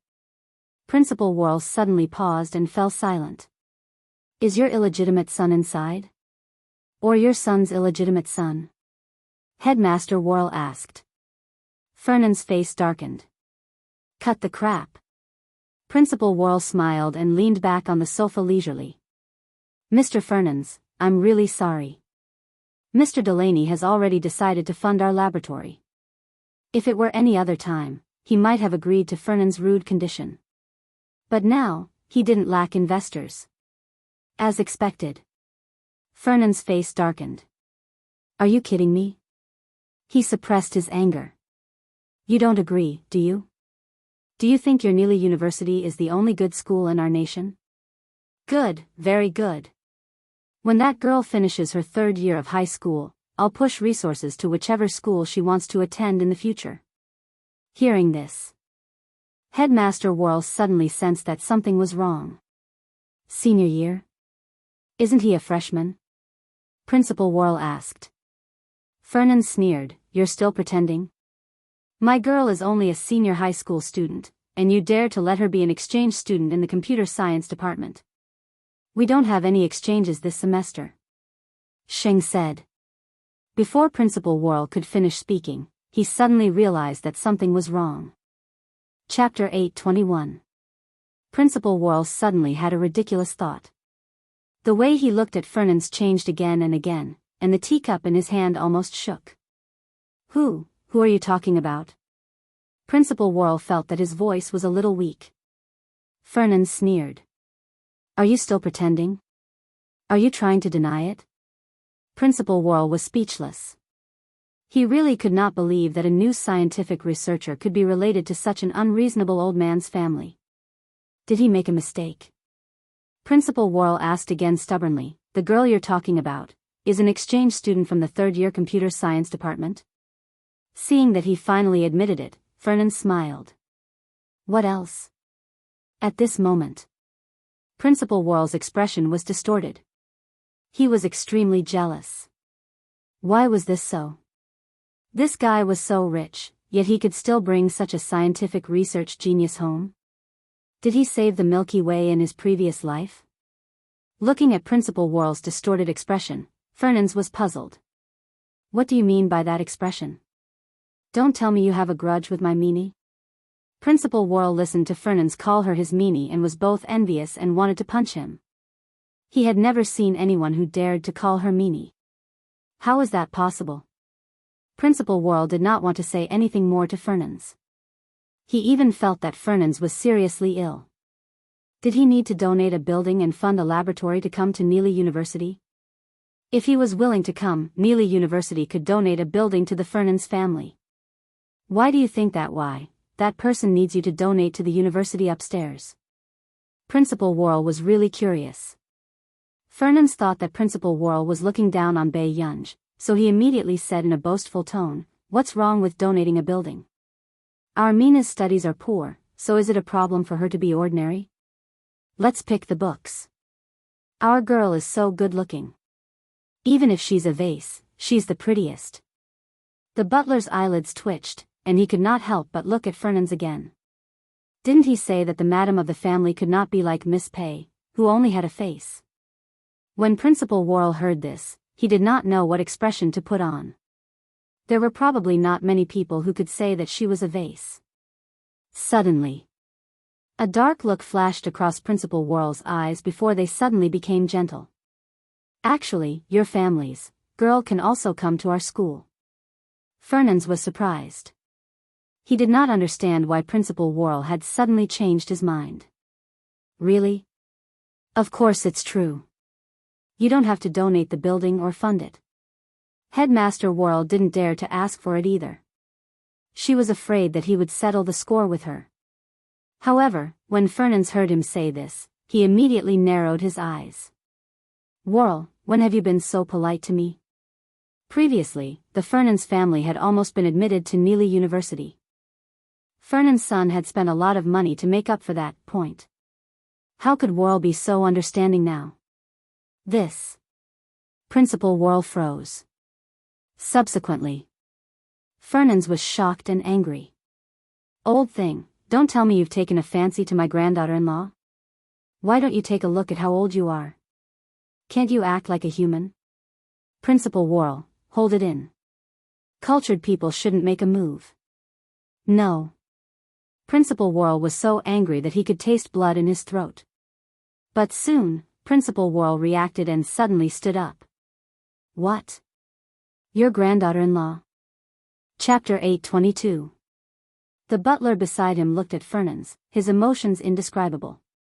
He did not know who it was that angrily called for a family gathering and said that the daughter-in-law of the Fernans family could not only have a face. He even said righteously that the Fernans family never did anything like pulling strings. It scared the young masters of the Fernans family so much that they even asked about their lover's education background. But now? Miss Pei did not say anything and he came over to spend money to buy schools and resources for Miss Pei. He was probably more concerned than Miss Pei's parents. Now, he even admitted that she was his granddaughter-in-law. "Not my granddaughter-in-law, but your granddaughter-in-law?" Fernans asked coldly. Principal Worrell wanted to say something but hesitated. His expression did not look too good. Was the Fernans family burning incense? Why did all the good things happen to their family? Principal Worrell took a deep breath and asked kindly, "Then I wonder, which biological grandson of yours it is?" At the same time, Principal Worrell could not help but be excited. If that was the case, wouldn't he be half our nation? "He's in a nation," Fernans said. Principal Worrell comforted him. "It's okay. Even if he's in a nation, he's still our nation." "No, because of some things, he took his mother's surname and his nationality is a nation." Fernan's eyes darkened. Worrell's expression froze when he heard this. "Why are you so curious about Armini?"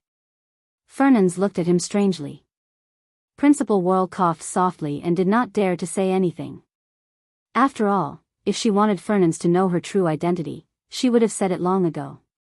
It would not be his turn to speak. Besides, he had signed the agreement with a nation. Fernand's, maybe that classmate isn't as bad as you think. Principal Worrell could only hint at him like this. Fernand shook his head.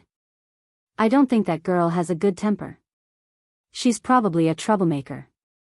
Principal Worrell was speechless. Can I have such a troublemaker as my granddaughter-in-law? Headmaster Worrell hated such people who did not know how lucky they were. After Principal Worrell sent Fernand's off, the professor from the computer department slammed the door of the principal's office angrily. Headmaster Worrell hadn't even taken a sip of his tea. What's the matter? Principal, how can you place a third-year exchange student in our class? We're from the third class. Principal Worrell's eyelids twitched. He remembered that this batch of professors had not signed the agreement yet. It's only for a few days anyway. Just bear with it. After that, Principal Worrell didn't even open the door. He put on his earpiece and turned on the computer to watch the basketball match. The professor outside shouted for a long time, but when he saw that the principal didn't come out, his face changed. This was too irresponsible to the students.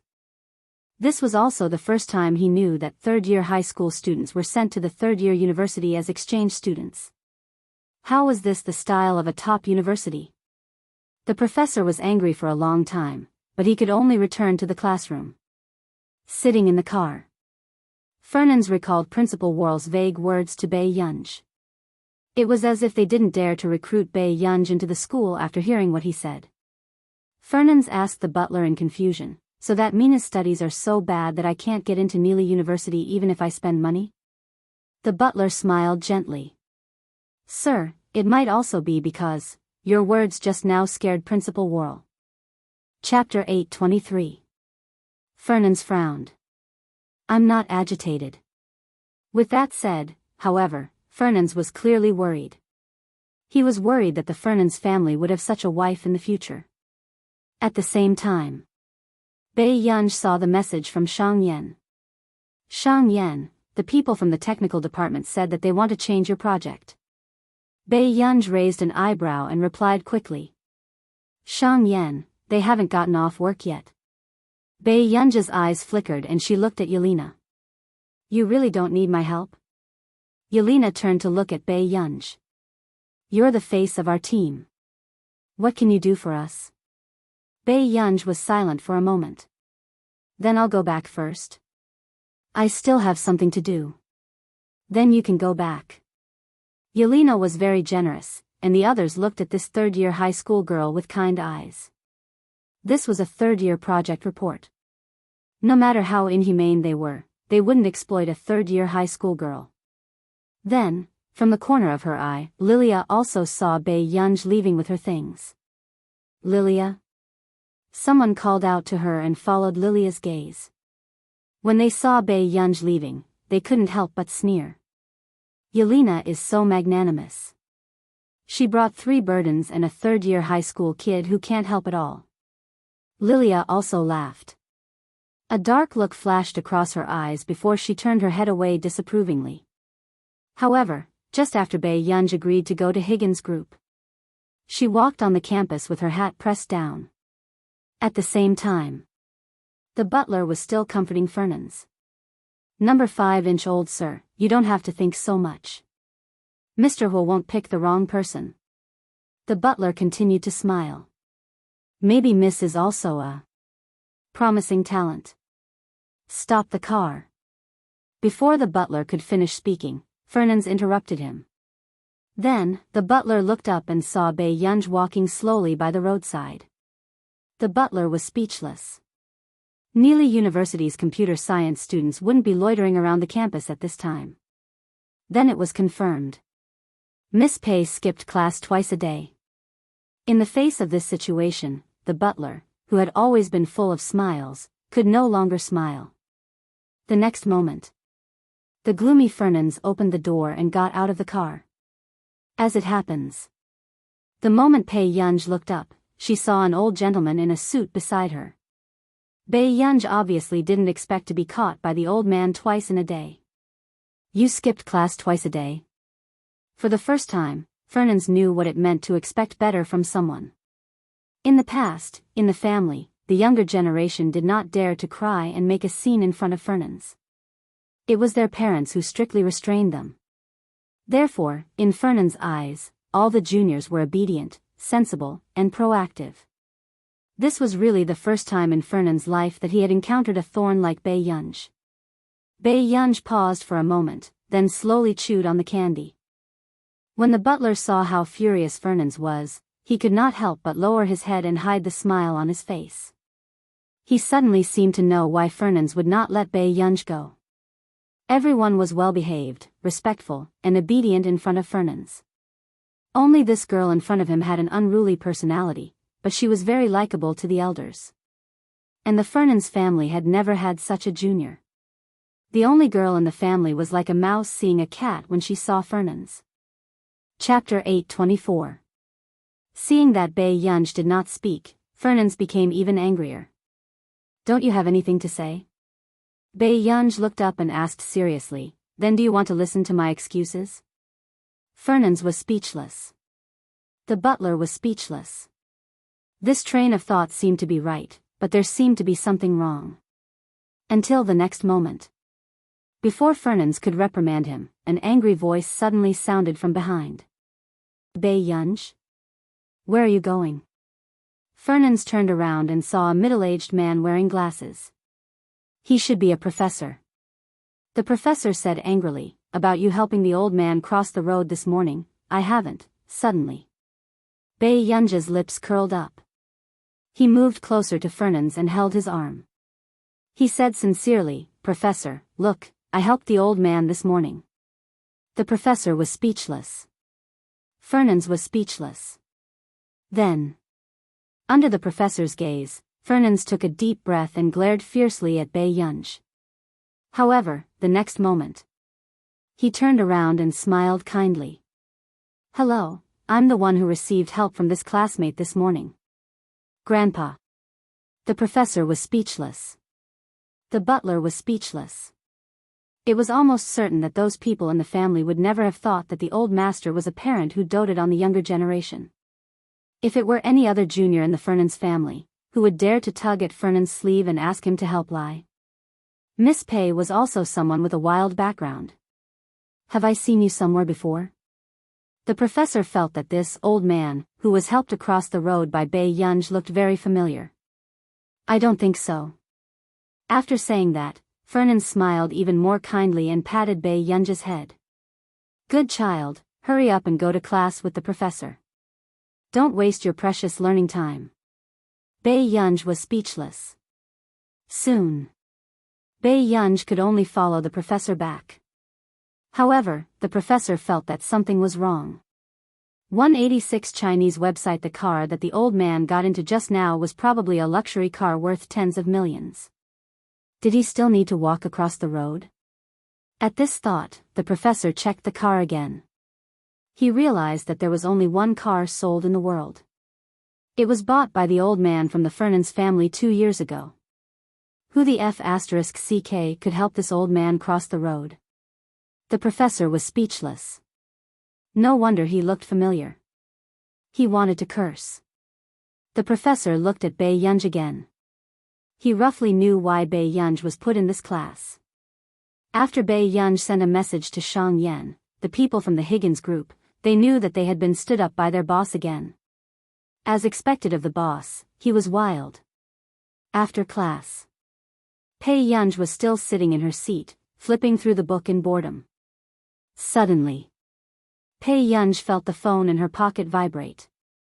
Then, she opened it. It was a message to her too. Do you want to call you? Seeing this, Bai Yunj's eyes curved as she replied to him lazily. Class is starting soon. Brother, can you give me 3 minutes? How could the man in Yunqing not know that this little girl was doing it on purpose? He curled his thin lips and chuckled softly. Not long after, Bai Yunj received a message from the man. Pay attention in class. Bai Yunj raised her eyebrows and lazily rested her chin on her hand. She glanced at the chat history between her and Huashidu. This man almost only used online chats as a communication tool. He was a little cold. Only the last time he was drunk. P.S. It's the end of the month. Remember the monthly votes. Chapter 8:25. Yelena came over and flipped through the report. She felt that it looked familiar but also very unfamiliar. This was not just a little change. Almost only their original framework was retained and a large number of deletions were rewritten in the report. The entire report was filled with precise professional content that involved many fields. Even Yelena could not understand it. Yelena asked subconsciously, who was the last to leave? I think it's Bae Yunj. Another person hesitated for a moment. But as soon as he finished speaking, everyone fell silent and dismissed this thought. What a joke. They could not even understand this report. How could a third-year high school student write it? Moreover, they had only left for half an hour. The quality of this report would take at least a month to write, right? Just as everyone thought that they had been favored by the goddess of luck, they suddenly realized something else. The report was not just handed in. This was a high-level professional report. No one could explain it on the spot with confidence. Yelena, who was the last to go up and give this report? Someone asked softly. Yelena's eyelids twitched. She felt that she was not worthy of this report. Which god was doing a good deed without leaving his name? I'll give it a try. Yelena took a deep breath and looked at the report with mixed feelings. She was really not confident. 2 to 3 days passed. Lilia's team had also finished their report and could not help but relax. While chatting, Lilia suddenly asked, how are the preparations for Yelena's team? I don't think I've seen them recently. Who knows what they're up to? I haven't seen them for the past 2 days. Anyway, the group will be showing off this afternoon. Another girl could not help but gloat. I also want to know what Yelena can do with a few burdens. Ha ha ha, it's a car accident. If I were Yelena, I would be so angry that I would cry. 2 of the worst in the team and a third-year high school girl who doesn't know anything. What kind of trashy teammates are these? Hearing these words, Lilia's lips curled up. She did not treat Yelena as an opponent and her fear of Bae Yunj was dispelled. Lilia could not help but laugh at the thought of this. Over the past few days, he had observed Bae Yunj for a long time. Other than her pretty face, there was nothing special about her. However, Hwashidu would get tired of her face sooner or later. However, it was a pity that Hwashidu should have seen such a scene with his own eyes. Until the afternoon. The group presentation that everyone was nervous about was about to begin. According to the order of the draw, Bae Yunj was the last to go up to give a speech. Lilia looked at the number 4 in her hand. It was the third last speech. She laughed in surprise. Then, she glanced at Yelena and the others who had arrived late and were sitting in the last row. Suddenly, Lilia called out to the boy in front of her. Seni. What's wrong? Seni turned and asked. Let's change the order of the draw. I have more content to give. Lilia placed the note, 4, on the table. She wasn't worried that Seni would be unwilling. True enough. Seni was shocked to see Lilia right in front of his team. Everyone knew that Lilia's team was the strongest. If she was right in front of their team, wouldn't their team be cannon fodder? Sure. Thank you, Lilia. Seni immediately took Lilia's note. Chapter 8:26. Lilia held the 5 note in her hand and curled her lips thoughtfully. She inadvertently glanced at Bae Yunj's group. Bae Yunj stretched out her hand casually and gently tugged at Yelena's hair. Are you done memorizing it? Yelena almost cursed. Was this something that could be memorized in 2 or 3 days? There was too much obscure professional knowledge in this report. Yelena had to check for an entire day before she could roughly understand the main points of the report. As a result, for the past 2 to 3 days, Yelena had been feeling weak when she saw this report. Looking at Yelena's gaze, Bae Yunj roughly understood. She glanced at the paper report a few more times and did not find anything professional. If this was given to Tich and the others, they would probably be able to give a speech without a script in an hour. It's okay. This is our sixth speech. Good luck, Yelena. A few students beside her carefully cheered Yelena on. After all, to be honest, they did not contribute to this report at all. They only helped Yelena check some professional information. They might as well have done more than Bei Yunj, who helped Yelena fetch water every day. The corners of Yelena's mouth twitched. She felt that she was already the hope of the entire group, so she could only bite the bullet and continue memorizing. However, not long after, the members of their team could not help but curse. F***ck, what? I clearly saw that Lilia's lot was 4. How did it become Seni? Hearing this, the others immediately reacted. These two groups had secretly changed the order. If this behavior was not deliberately targeted at their group, they would not believe it. Yelena frowned and glanced at Lilia, who was chatting and laughing with someone below the stage. The professors who came to listen to the class gave the reports and speeches of the first few groups. They were not very high. U9 ebook according to the content and the score of the speech, the content was 60 points and the speech was 40 points. The other groups only got a little over 70 points. Seni's group got 76 points, which was the highest so far. But not long after. After Lilia went on stage, everyone could sense that Lilia's choice of topic was very good. It was a different approach. When the professors below the stage saw the report in their hands, they could not help but nod in admiration. In the 20-minute speech, Lilia almost went off script. The professors were not in a hurry to ask questions. She directly got the highest score on the field, 87 points. The pressure on the group at the back had simply skyrocketed. After getting off the stage, there was a smile on Lilia's lips.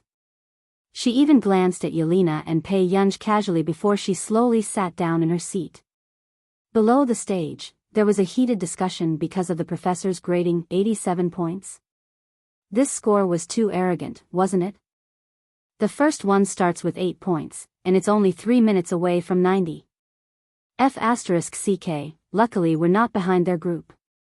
Otherwise, wouldn't our score be crushed to death? This is more than being crushed to death. Don't you know the standard of Yelena's team? I don't think Yelena can write a good report by herself. I hope she doesn't fail. Serves her right. Didn't she choose the group herself? Amid the discussion, Yelena had already grasped the manuscript and walked onto the stage. He handed the printed report to the professors. The professors casually flipped through the pages, but their breathing stagnated and their hands froze. After coming back to his senses, he immediately flipped through the pages carefully, his eyes shining brightly. Subsequently, before Yelena could start her speech, the students in the front row saw from the corner of their eyes that the professors casually waved the pens in their hands. The content evaluation was given a 60 without hesitation. Chapter 827. The people in the front row who were pleasing to the eye held their breaths and their smiles froze. However, the person in the back row patted one of them on the shoulder and asked with a smile, "Dan, do you think our team will definitely get first place?" Dan froze. This was the first time he saw the professors of Neely University giving full marks. I don't know. Dan was stunned. He subconsciously looked at the PowerPoint that he had just opened. Although the PowerPoint presentation wasn't as accurate as the report, it still stunned everyone who had been feeling smug just now. Who wrote this? Yelena had taken so long off because she had returned from her cultivation. This presentation was simply too good. Lilia, look at the PowerPoint. The person beside her had an ugly expression. At this moment, Lilia looked up and saw the PowerPoint. Her calm smile froze. This is, she said instinctively. At this moment, Yelena took a deep breath and introduced her team and members to everyone before starting her speech. Although it was a little scripted, the difficulty of this report was high to begin with. It was already not easy to not stumble. After it ended, the professors calculated the average score. In the content, only one professor strictly gave 59 points. The average score was still 60 points. Including the speech, they had a total of 92 points. the only team that scored more than 90 points.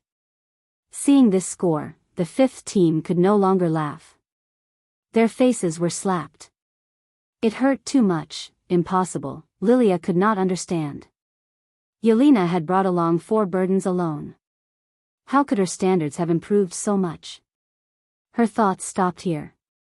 Literature Lilia subconsciously looked at Bei Yunj but immediately interrupted her thoughts. Impossible. What did a third-year high school student know? It was not until they were praised by the professors that the sixth team felt that they had won. When the other teams saw the results, they also had mixed feelings. They had just mocked the sixth team for being at the bottom, but they did not expect them to be a dark horse. The members of the fifth team looked even worse. However, this was only the school's prediction. Whether they could really win once would have to wait for the official speech tomorrow afternoon. Yelena heaved a sigh of relief and said with a smile, "Let's go and eat something good first." The others immediately agreed. "I have something to do later. You guys go ahead and eat." As usual, Bei Yunj did not participate in group activities. "All right then.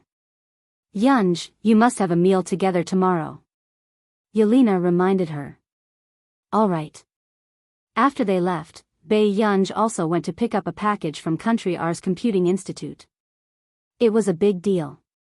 Marcus must have known that Bei Yunj had come to Neely University, so he had sent her to Neely University. When Bei Yunj opened it, she saw a brand new silver-white laptop with the logo, HG. It was the logo of Higgins Group, and Bei Yunj was going to pre-sell it in the future. Other than that, there was also a yellow folder. After opening it, it was a share transfer agreement of the Delaney Group. Bei Yunj's eyelids twitched as she called Delaney again. The moment Delaney saw the note, he immediately raised his hand to stop the meeting.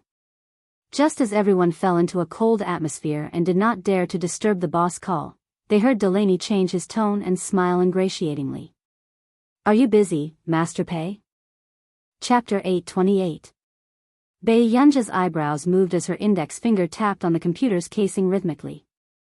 Her tone was a little impatient. "Didn't I say that I don't need your company's shares? One Higgins Group was enough to deal with." During this period of time, Delaney had called 8 out of 10 times to mention joining the company. Delaney felt that Bei Yunj was a little angry and instinctively glanced at the higher-ups who were looking at him. He immediately stood up and walked out, not forgetting to say hurriedly, "Master Pei, let me explain." The higher-ups who stayed behind were speechless. Was that still their arrogant and cool boss? Which god was talking to their boss on the phone? She could actually make their boss so humble. In the long corridor, Delaney explained softly, "Look, you're already helping Higgins make a product. Aren't we still old friends? How can Higgins care about you as much as I do?" At this point, Delaney felt sour. He didn't even know where Higgins had found Bei Yunj. The entire academic circle in our nation was looking for her, but they had actually found her. Delaney also felt that Bei Yunj was more concerned about Higgins Corporation than their company.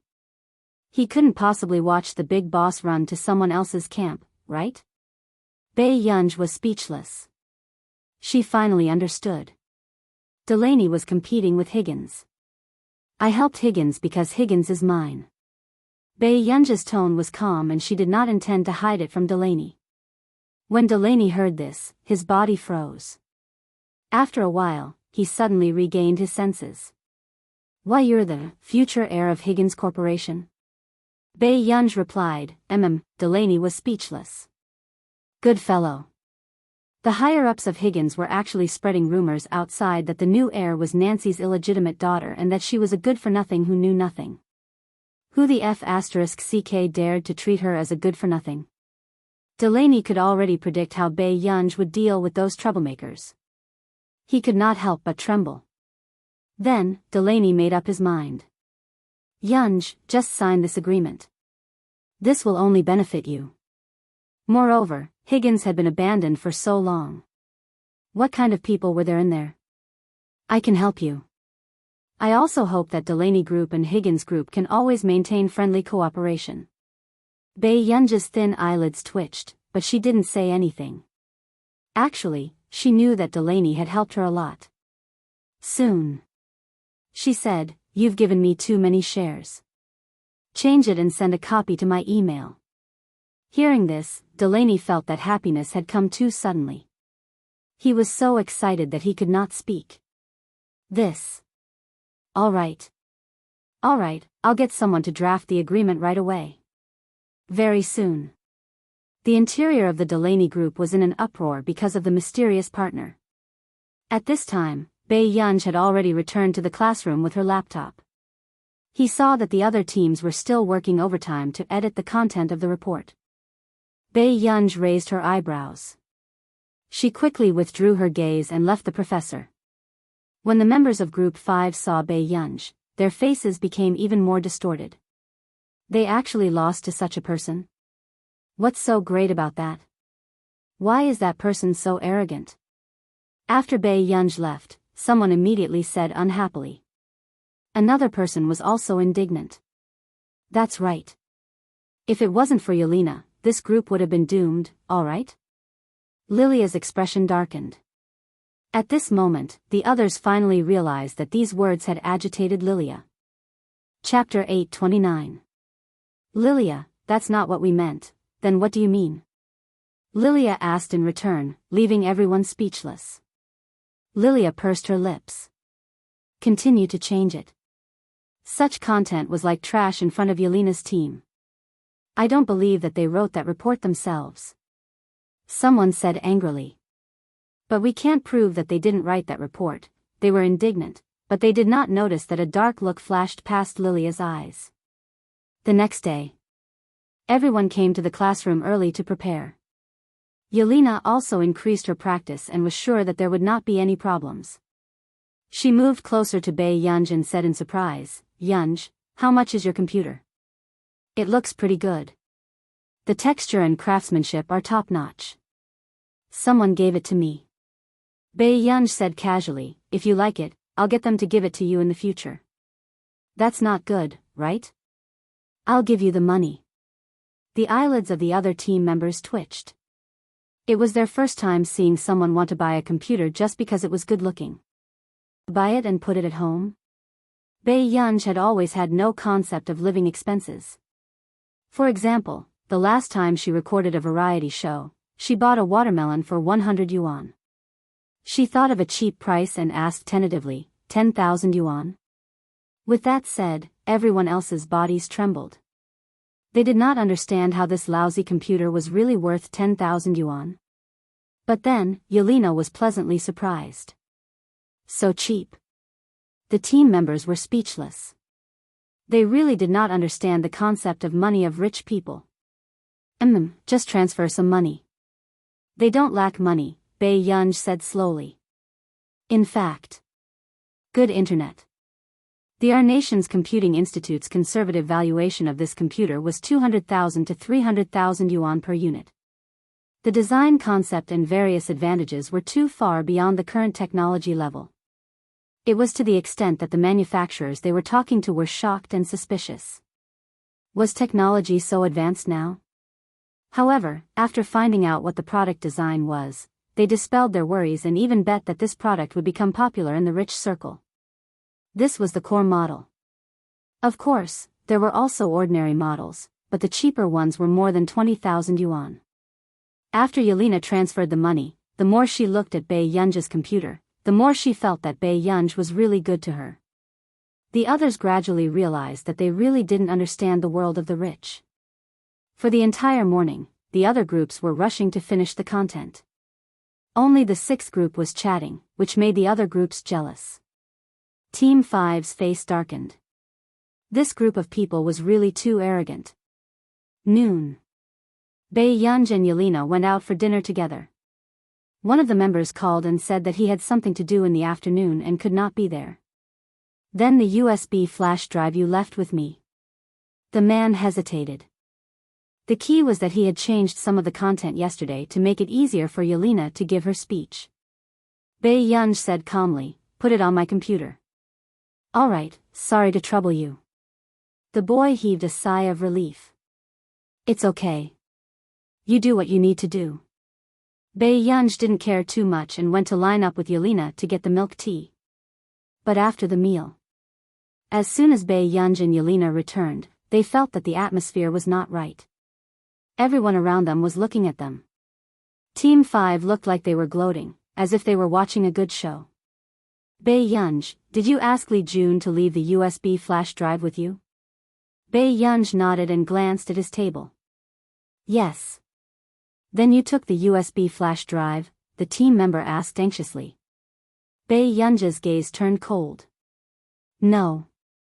Chapter 830. Where did you get the time to get it? Yunj and I answered the call together. We're in the canteen. Yelena frowned and said, don't tell me you lost the USB flash drive. The others remained silent. The atmosphere fell silent. The other teams pretended not to see anything. Only Team 5 was gloating. Bei Yunj did not say anything and only walked to his table. He looked around and did not see the USB flash drive. Then, Yelena called Li Jun and confirmed that Li Jun had left the USB flash drive on Bei Yunj's computer before he left. Who was using the classroom at noon? Bei Yunj rubbed his fingers against the computer and asked carelessly. I think there's only Team 1 and Team 5, someone said. Then, Team 1 immediately said, our team went to the classroom next door after that. Besides, only 2 people from our team stayed behind. I guarantee it wasn't us. Everyone looked at Team 5. At this moment, the members of Team 5 sneered. Who's to blame for not taking good care of their own things? That's right. They can only blame themselves for not keeping a low profile. They've been smug for so long. Now, they don't even have a PowerPoint. Everyone knew the importance of a PowerPoint, especially someone like Yelena, who needed to rely on a PowerPoint. Without a PowerPoint, the entire segment would collapse. Yelena's expression was ugly. The member behind her also said softly, Team 5 has been in our classroom from the beginning to the end. Yelena said in a low voice, do you know that this is theft? How can we sue you? What has it got to do with us? You lost your own things and you're still pushing the blame? Someone from Team 5 immediately stood up and said mockingly, do you have evidence that someone from our team took it? Actually, there were times when Team 5 left, but they were not so kind as to tell Team 6. What should we do? It's almost time for the speech. Can the PowerPoint be redone? Someone asked anxiously. Mandarin Chinese, the materials are all with Li Jun. It definitely won't work, another member said. Tisk, if that report was really done by you, why don't you go off script? What's so difficult about it? The girl beside her laughed, but her tone was full of ridicule. That's right. Your report came from an unknown source. No one reported it. Do you think that it's so easy to get first place? Just get someone to do a PowerPoint presentation for you? A dark look flashed across Lilia's eyes. She curled her lips and did not say anything. Suddenly, a clear and cold voice rang out. Is no one going to admit it? No one responded to his words. Her beautiful eyes curled up and her lips curled into a playful smile, but it was filled with hostility. It's pretty good. Now that you're so tight-lipped, I hope that when we find out who you are, you'll cut the crap. Everyone raised their heads to look at the girl, but they were intimidated by the coldness in her eyes. His scalp went numb subconsciously.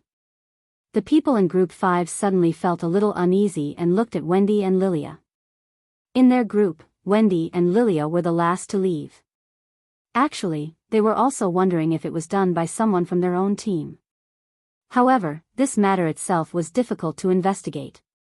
What's more, the surveillance cameras in the corridor were broken some time ago.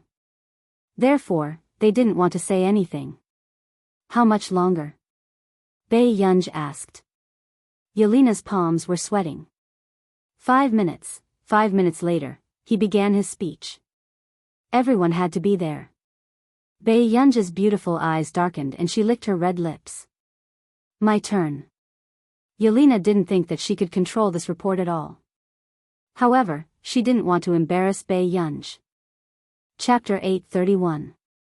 Yunj, are you confident? Yelena wanted to say something but hesitated.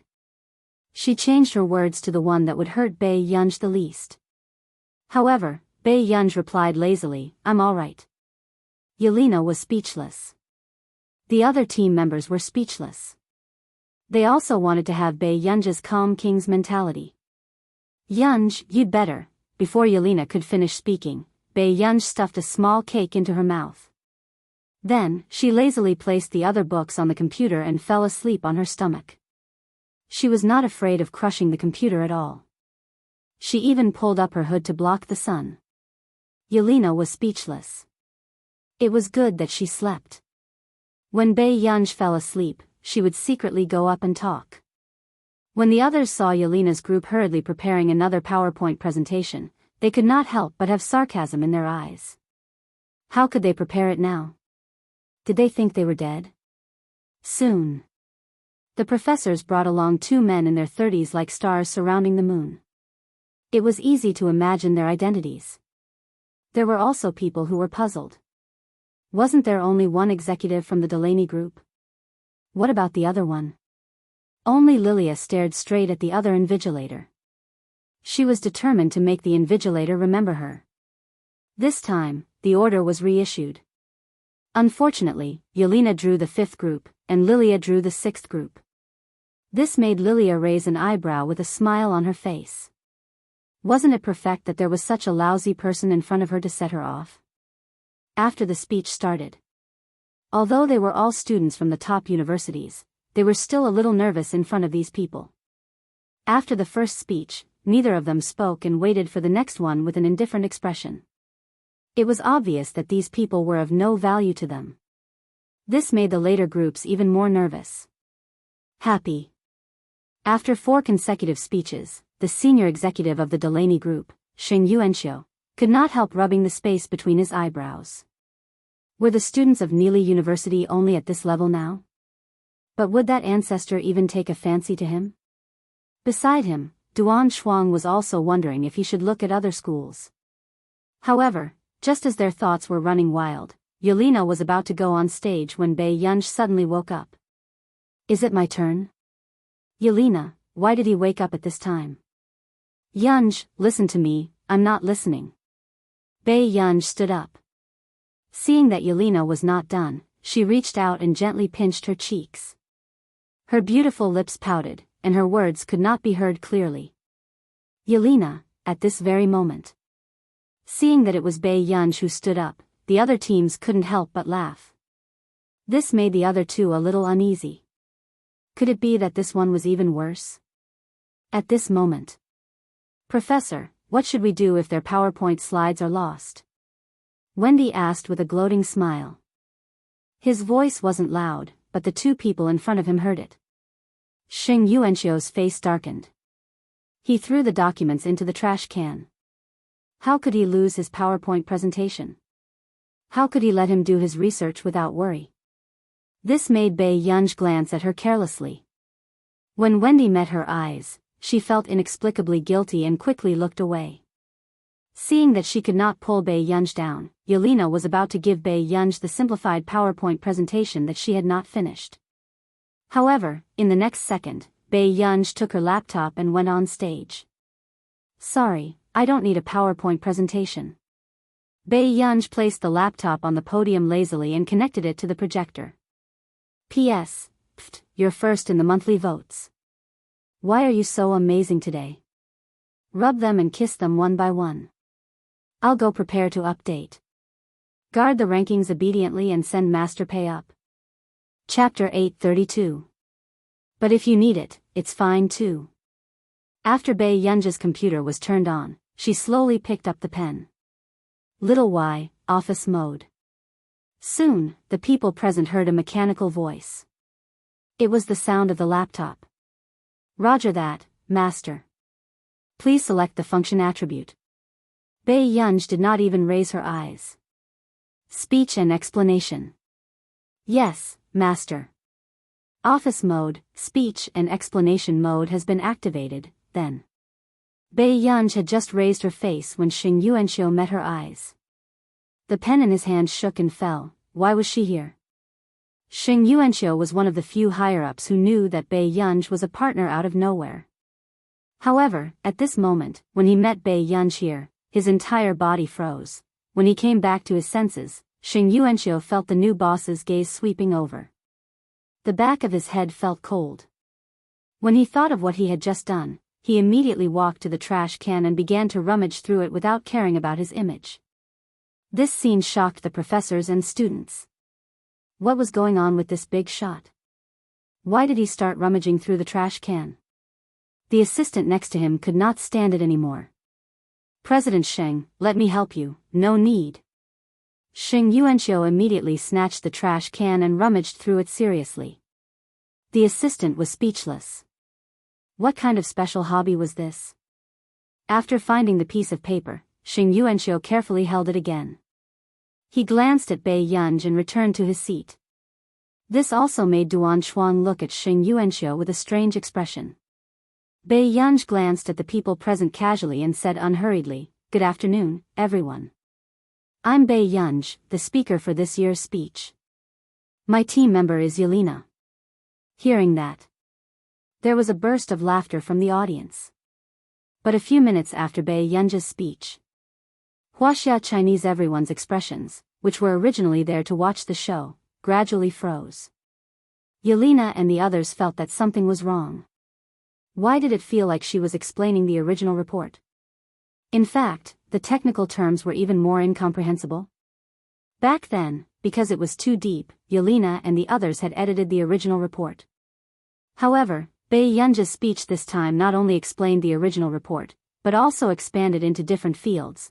The scene made everyone's scalp go numb. However, although it was difficult to understand, as long as Bei Yunj mentioned a certain key point, the projection interface behind her would automatically push the key point to the explanation. There was also the occasional case analysis below. This was a fully automated slideshow. Yelena was stunned for a long time before she muttered, "How can a 10,000 yuan computer be of such standard?" The other team members were also shocked by Bei Yunj's inferior computer. They were speechless. 10,000 yuan was indeed a friendly price. Oh no, this was the price of a father. After a while, the students began to feel dizzy and disoriented. The smiles of the professors in front of them also gradually stiffened, as if they knew the identity of the person in front of them. Coincidentally, they had just signed a confidentiality agreement yesterday, and today, they saw this venerable one. Was he really 19 years old? Xing Yuanxiu couldn't understand what Bei Yunj was talking about at all, but he didn't dare to ask Bei Yunj to stop. He pretended to listen attentively. Beside them, Duan Shuang wanted to shout for them to stop, but seeing that Xing Yuanxiu seemed to understand, he could only hold it in. The lecture was coming to an end. Bei Yunj paused for a moment. This made Xing Yuanxiu think that it was over and almost applauded enthusiastically. But immediately after, Bei Yunj curled his lower lip and lazily connected the other end of the content. The more the professors and students listened to this content, the more familiar it sounded. However, the people in Lilia's team instantly turned pale. P.S. Second update. Chapter 833. Was Bei Yunj repeating Lilia's speech from yesterday? At this moment, Lilia felt a chill seep into her bones. The calm expression on her face had long frozen. Her spine started to turn cold. Bei Yunj's repeated speech was exactly the same as her previous speech. Lilia's team members couldn't take it anymore. They stood up abruptly and reprimanded loudly with ugly expressions. Bei Yunj, how can you do this? You're plagiarizing our team's report. Bei Yunj raised his eyebrows and said lazily, "Didn't your team copy our team's report too?" As soon as he finished speaking, the entire classroom fell silent. Indeed, when Yelena's report was released yesterday, the entire class had more or less modified it according to Yelena's team's report. Coincidentally, Bei Yunj had just left the classroom when he heard Lilia's team reading their team's report. Lilia's expression instantly turned ugly. She bit her lip and hesitated. "You can't, Bei Yunj, you did it on purpose. What does it have to do with us that your team lost their PowerPoint? If you suspect us, show us the evidence." At this moment, the professors in the front row looked embarrassed. They used their eyes to hint at them not to ignore the occasion, but at this moment, no one paid attention to him. On the other hand, Xing Yuanxiu looked at Lilia's team in surprise. There was no warmth in his eyes. He really didn't expect that someone would dare to pick a fight in front of him. Xing Yuanxiu smiled and pulled back the professor who wanted to stop the fight. He wasn't afraid of blowing things up at all. Aya, if a student has a misunderstanding, just say it on the spot. This matter of stealing someone else's PowerPoint is too immoral. Our Delaney group doesn't dare to accept such a person. As soon as he finished speaking, the people in Lilia's team panicked instantly. They immediately exchanged glances and decided not to admit it. They didn't want to miss such a good opportunity. Hence. 67 Wendy said sharply, Bei Yunj, who do you think you are? You're deliberately targeting our team without any evidence. If you don't give our team an explanation today, I'll go and find the vice principal. She said proudly, not only you, but also your team members' results will be invalidated. Bei Yunj licked her canine teeth and sneered lazily. What if I find evidence? Without waiting for them to react, Bei Yunj said gently with a smile, is the whole group withdrawing from school? As soon as he finished speaking, the professors felt a chill run down their spines. They wanted to stop the students who were shouting at Bei Yunj. Who the hell was this? Yes. If she couldn't produce evidence, would she be able to stand on the stage and provoke her so calmly?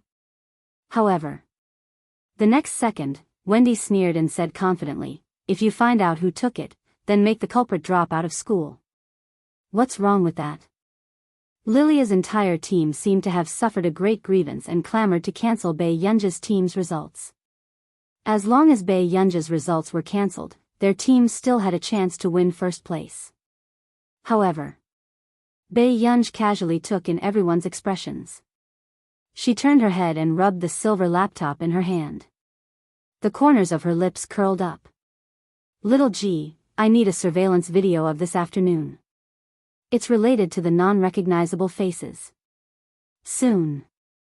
Another mechanical voice that was different from the one just now sounded. It was a younger female voice. Master, please wait a moment. The system is investigating. A few seconds later, the soft female voice sounded again. Master, little G has already intercepted unfamiliar faces for you. There are a total of 3 people. Do you want to enter the short video to check? Chapter 834. As soon as he finished speaking, the hearts of the people in Lilia's team trembled. Their bodies stiffened as they stared fixedly at the brand new computer in Bei Yunj's hands. How was this possible? Which brand of computer would have such a device? The others did not know where this black technology came from. It could even be said that it was science fiction. Thus, everyone stared unblinkingly at Bei Yunj's computer. At this moment, Xing Yuanxiu seemed to understand why Delaney was willing to give up his shares and pull Bei Yunj to his side. He was probably going to dominate the entire field of artificial intelligence. Xing Yuanxiu felt a chill run down the back of his head.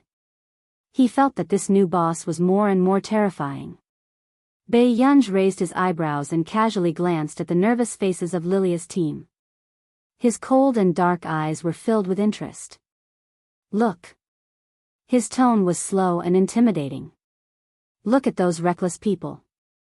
As soon as he finished speaking, in the background of the projection, 3 faces appeared on the cover video. The texture was so clear that it was hard not to admit it. The first was Li Jun from Bei Yunj's team. The second was Wendy. The third was the boy from Lilia's team who had shouted the most. Instantly, the members of Lilia's team turned pale and their pupils constricted. The second one. Bei Yunj opened his mouth and the second video opened. Immediately, Wendy's voice was sharp and she shouted without any care for her image, turn it off. Turn it off. However, the projected video kept playing. The computer had long been in the testing stage and had been identified several times. It only accepted Bei Yunj's instructions. 51 Aesthetic. Soon, everyone heard Wendy's voice. Are we really going to do this? The next moment, A voice that did not appear was also recorded. It seemed to be chatting. Forget it. First place is not that important to me. On the other hand, you will be ordered to leave Neely, right? Everyone recognized this voice. It was Lilia. From the angle of the table looking up at Wendy, one could clearly see her twisted face when she was jealous. Why can that bunch of trash get first place? We don't even know if their report is theirs. Lilia's voice was laughing. Indeed, but there's nothing we can do about it. Who says there's no way? Their USB drive is here. Isn't that an opportunity given to us by God? After that, Wendy directly took the USB flash drive. Lilia, who was beside her, seemed to be persuading her, but every word she said was retreating in order to advance. He asked Wendy to go outside the school and destroy the USB flash drive. After the short video was played, the way everyone looked at Wendy changed. Even the way they looked at Lilia was thought-provoking. She really did not expect that someone would destroy other people's things and even think that there was no evidence. She was so self-righteous that she wanted to erase Bei Yunja's results. Bei Yunj remained expressionless. Next one. Very soon. Another video entered. It was a boy from Lilia's group. After he saw Wendy leave, he walked over to Bei Yunja's computer. He sensed that Wendy had taken something, but he didn't say anything. In fact, he was the one who had shouted the loudest just now. Bei Yunj rubbed the four corners of the silver-white computer. It looked like a decorative design. But in fact, it was embedded with the most advanced pinhole miniature camera from Country R's Computing Institute. There were a total of 27 of them. Bei Yunj had specially gotten someone to modify them. The cost of each pinhole miniature camera was about a few million yuan. In order to make the most perfect angles, more than 10 of them had been destroyed. Even Marcus felt the pinch and felt that Bei Yunj was a prodigal. Of course, such equipment would not be available for sale at that time. P.S. There are still 2 more updates. Be obedient and hold on to Master Pei's monthly votes list. The free chapters are in the monthly votes lottery again. Obedient people can go back to the lottery. Chapter 835. Actually, very few people would be so bored as to install pinhole cameras on their computers. Unfortunately, Bei Yunj was one of the few. In her previous life, when she first joined the company, her computer was often touched by others. Bei Yunj felt that it was not clean enough, so she asked the Research Institute to install more than 10 pinhole cameras.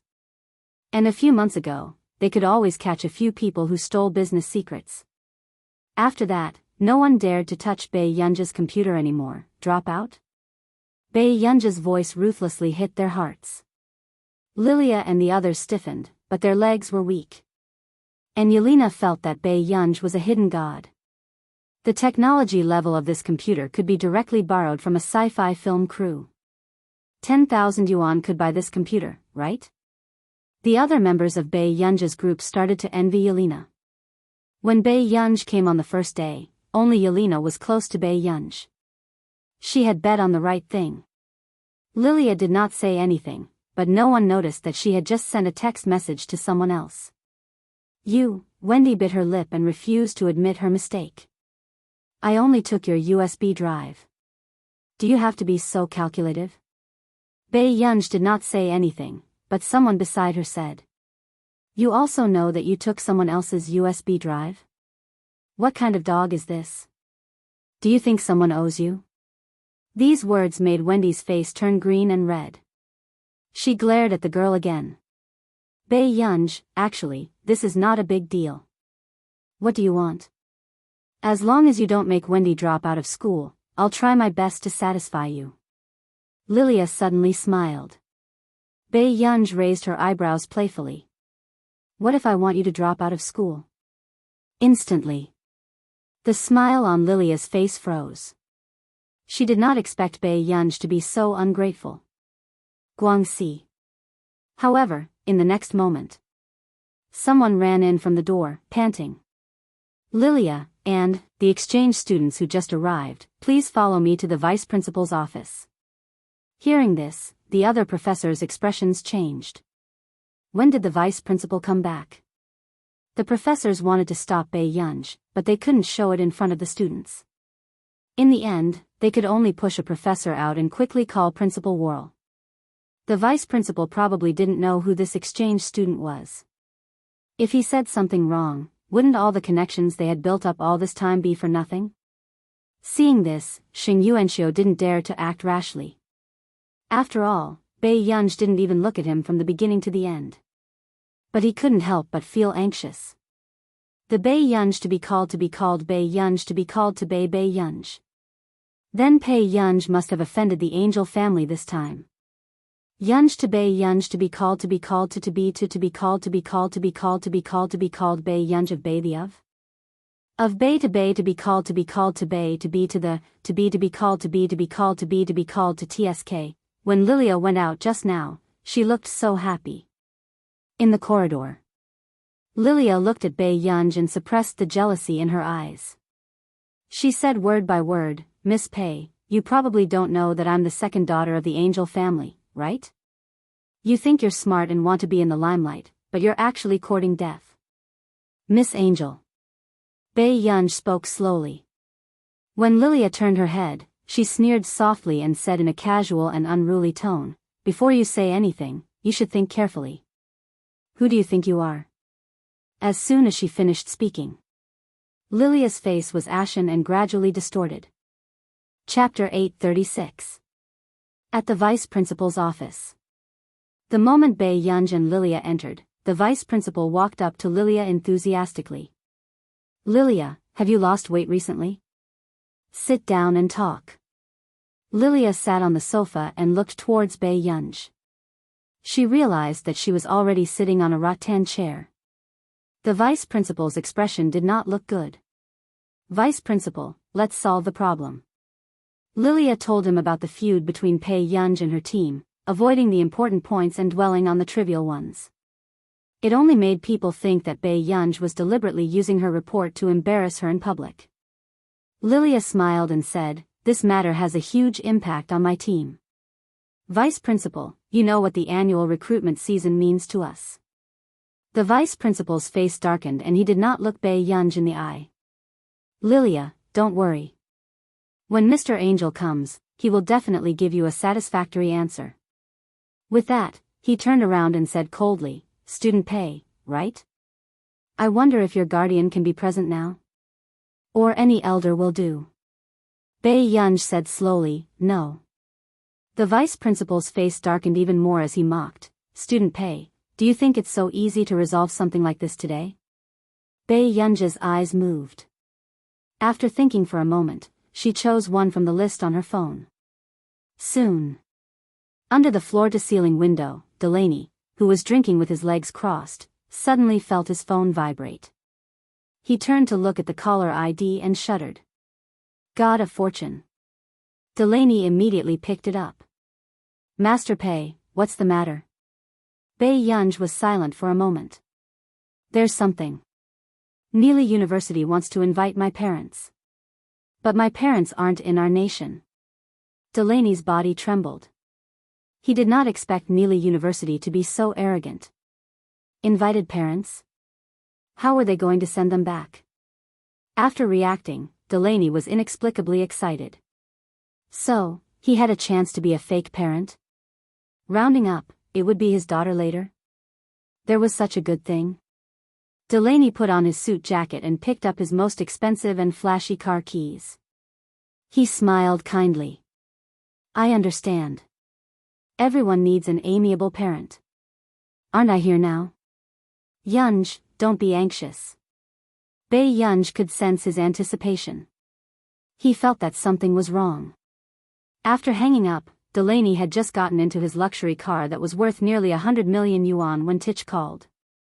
"What?" "I'm very busy." Delaney's tone was perfunctory. "Tich, Dad, today is my award ceremony." "Didn't you say, Tich, you've grown up? It's not easy for us as parents. Don't make trouble for your father, okay?" Delaney sped all the way and hung up the phone after saying that perfunctorily. "Tich, at this time." On the sofa of the vice principal's office, a shrewd old man sat calmly. "I'm sorry to trouble you to come here, Mr. Angel." The vice principal's attitude was flattering. "It's just that this matter has indeed caused a lot of harm to student Lilia." Angel turned around and saw Bei Yunj. He couldn't help but frown. Why was it her? Seeing that it was Bei Yunj, Angel hesitated. After all, it would be troublesome if he offended Fernans. However, Lilia suddenly said, "Grandpa, because of something this time, Miss Pei wants me and my friend to drop out of school." Seeing this, the vice principal immediately spoke up for Lilia and exaggerated Bei Yunj's evil deeds. This made Angel's expression darken as he asked in a low and dignified voice, "Miss Pei, you want my granddaughter to drop out of school? P.S. 500 monthly votes have been delivered. The monthly votes will continue to increase by 1,000. Thank you, children, for helping Master Pei surpass the rankings. First place on the monthly votes list, a new high. Let's guard the monthly votes list and send Master Pei up." Chapter 837. Angel's gaze was cold and carried the pressure of a superior. However, Bei Yunj still looked at him unhurriedly and asked, "Could it be that she's my granddaughter?" In an instant, the atmosphere became even colder. Angel's face darkened. This was the first time he had met such a daring little girl. Did she really think that she could be unbridled just because the Fernans family had taken a liking to her? "When will the parents she called come?" Angel asked in a deep voice. "Half an hour." After the vice principal finished speaking, he said indignantly, "Old sir, don't be angry. I'm already preparing to contact Hengda High School in Yunsheng and ask her school to expel her." Bei Yunj raised her eyelids and glanced at him. Then, she chuckled softly. "What are you laughing at?" Angel asked with a dark face. "Nothing. I just feel that at your age, you've reached out quite far." Bei Yunj's slow words instantly made the vice principal and Angel's faces darken. Anger was about to erupt from their chests. What did she mean by that? Was she cursing them to die early? Bei Yunj. Lilia's expression changed as well. This was the first time she had met someone who dared to speak to her grandfather like that. "Good. Very good." Angel slammed the cup on the table. "Then," he asked with a dark expression, "who are her parents?" When the vice principal heard this, he whispered to Angel in a fawning manner, "No matter how powerful they are, can they be more powerful than you?" A dark look flashed across Lilia's eyes as she reminded him softly, "Grandpa, the Baiyan Manor is only 10 minutes away." Obviously, the person Bei Yunj was looking for was not Fernans. Angel's brows relaxed.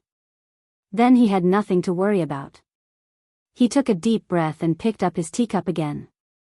His tone was filled with a hint of arrogance and sarcasm. "All right, since she's insensible, then let's wait for her parents to come and let them teach her how to be sensible." Not long after, the vice principal sent an email to Hengda High School right in front of Bei Yunj, requesting that Bei Yunj withdraw from the school. However, when he turned around, he found that the man was still playing with his phone fearlessly. His attitude was particularly arrogant. "When are your parents coming?" the vice principal asked coldly. "The students are not sensible, and the parents don't have a sense of time." Angel sneered. "But don't worry, student Pei. I'll wait for your parents to arrive." Angel thought that Bei Yunj's parents didn't dare to come and were deliberately stalling for time. However, as soon as she finished speaking, a young man in a suit wearing glasses walked in. He was holding a bag and panting. He didn't look too good. Today, the boss had insisted on driving a convertible sports car. Great, it had just rained. He could only let him come to Neely University first. Miss Pei, boss is coming soon," the assistant explained carefully. She did not dare to tell Bei Yunj that Delaney had gone back to change. Bei Yunj looked up and asked, "Where is he?" "Boss asked me to come and listen first. He'll be here soon." After the assistant finished speaking, a mocking look appeared in Angel's eyes. "As a parent, you don't even dare to come?" Angel leaned against the sofa and said coldly and sarcastically, "In that case, I want to know how you want to deal with her. Your family's young lady is very good at offending people." The assistant, who had been speaking obediently to Bei Yunj, quickly got into character. He smiled meaningfully and asked, "Deal with her? She offended our Angel family. Don't you think she should?" The assistant adjusted his tie and interrupted him gently. "I forgot to introduce myself. I'm the assistant to the CEO of Delaney Group. P.S. The monthly votes have exceeded 1,000. After writing today's update, there's still a double update. The monthly votes have exceeded 1,500. Continue to update. They have been very impressive these 2 days. Master Pei is still at the top of the monthly votes list." Old Su continued to update after guarding Master Pei's ranking. After a few chapters, Master Du should be out. You're tuning into the Dreamy Chapters YouTube channel. We're so grateful for your support, and don't forget to subscribe to join us on this incredible journey through captivating stories. Your generosity through donations truly makes a world of difference, as it's the primary source of revenue that allows me to expand and enhance this channel for you. Thank you from the bottom of my heart for being a part of this adventure.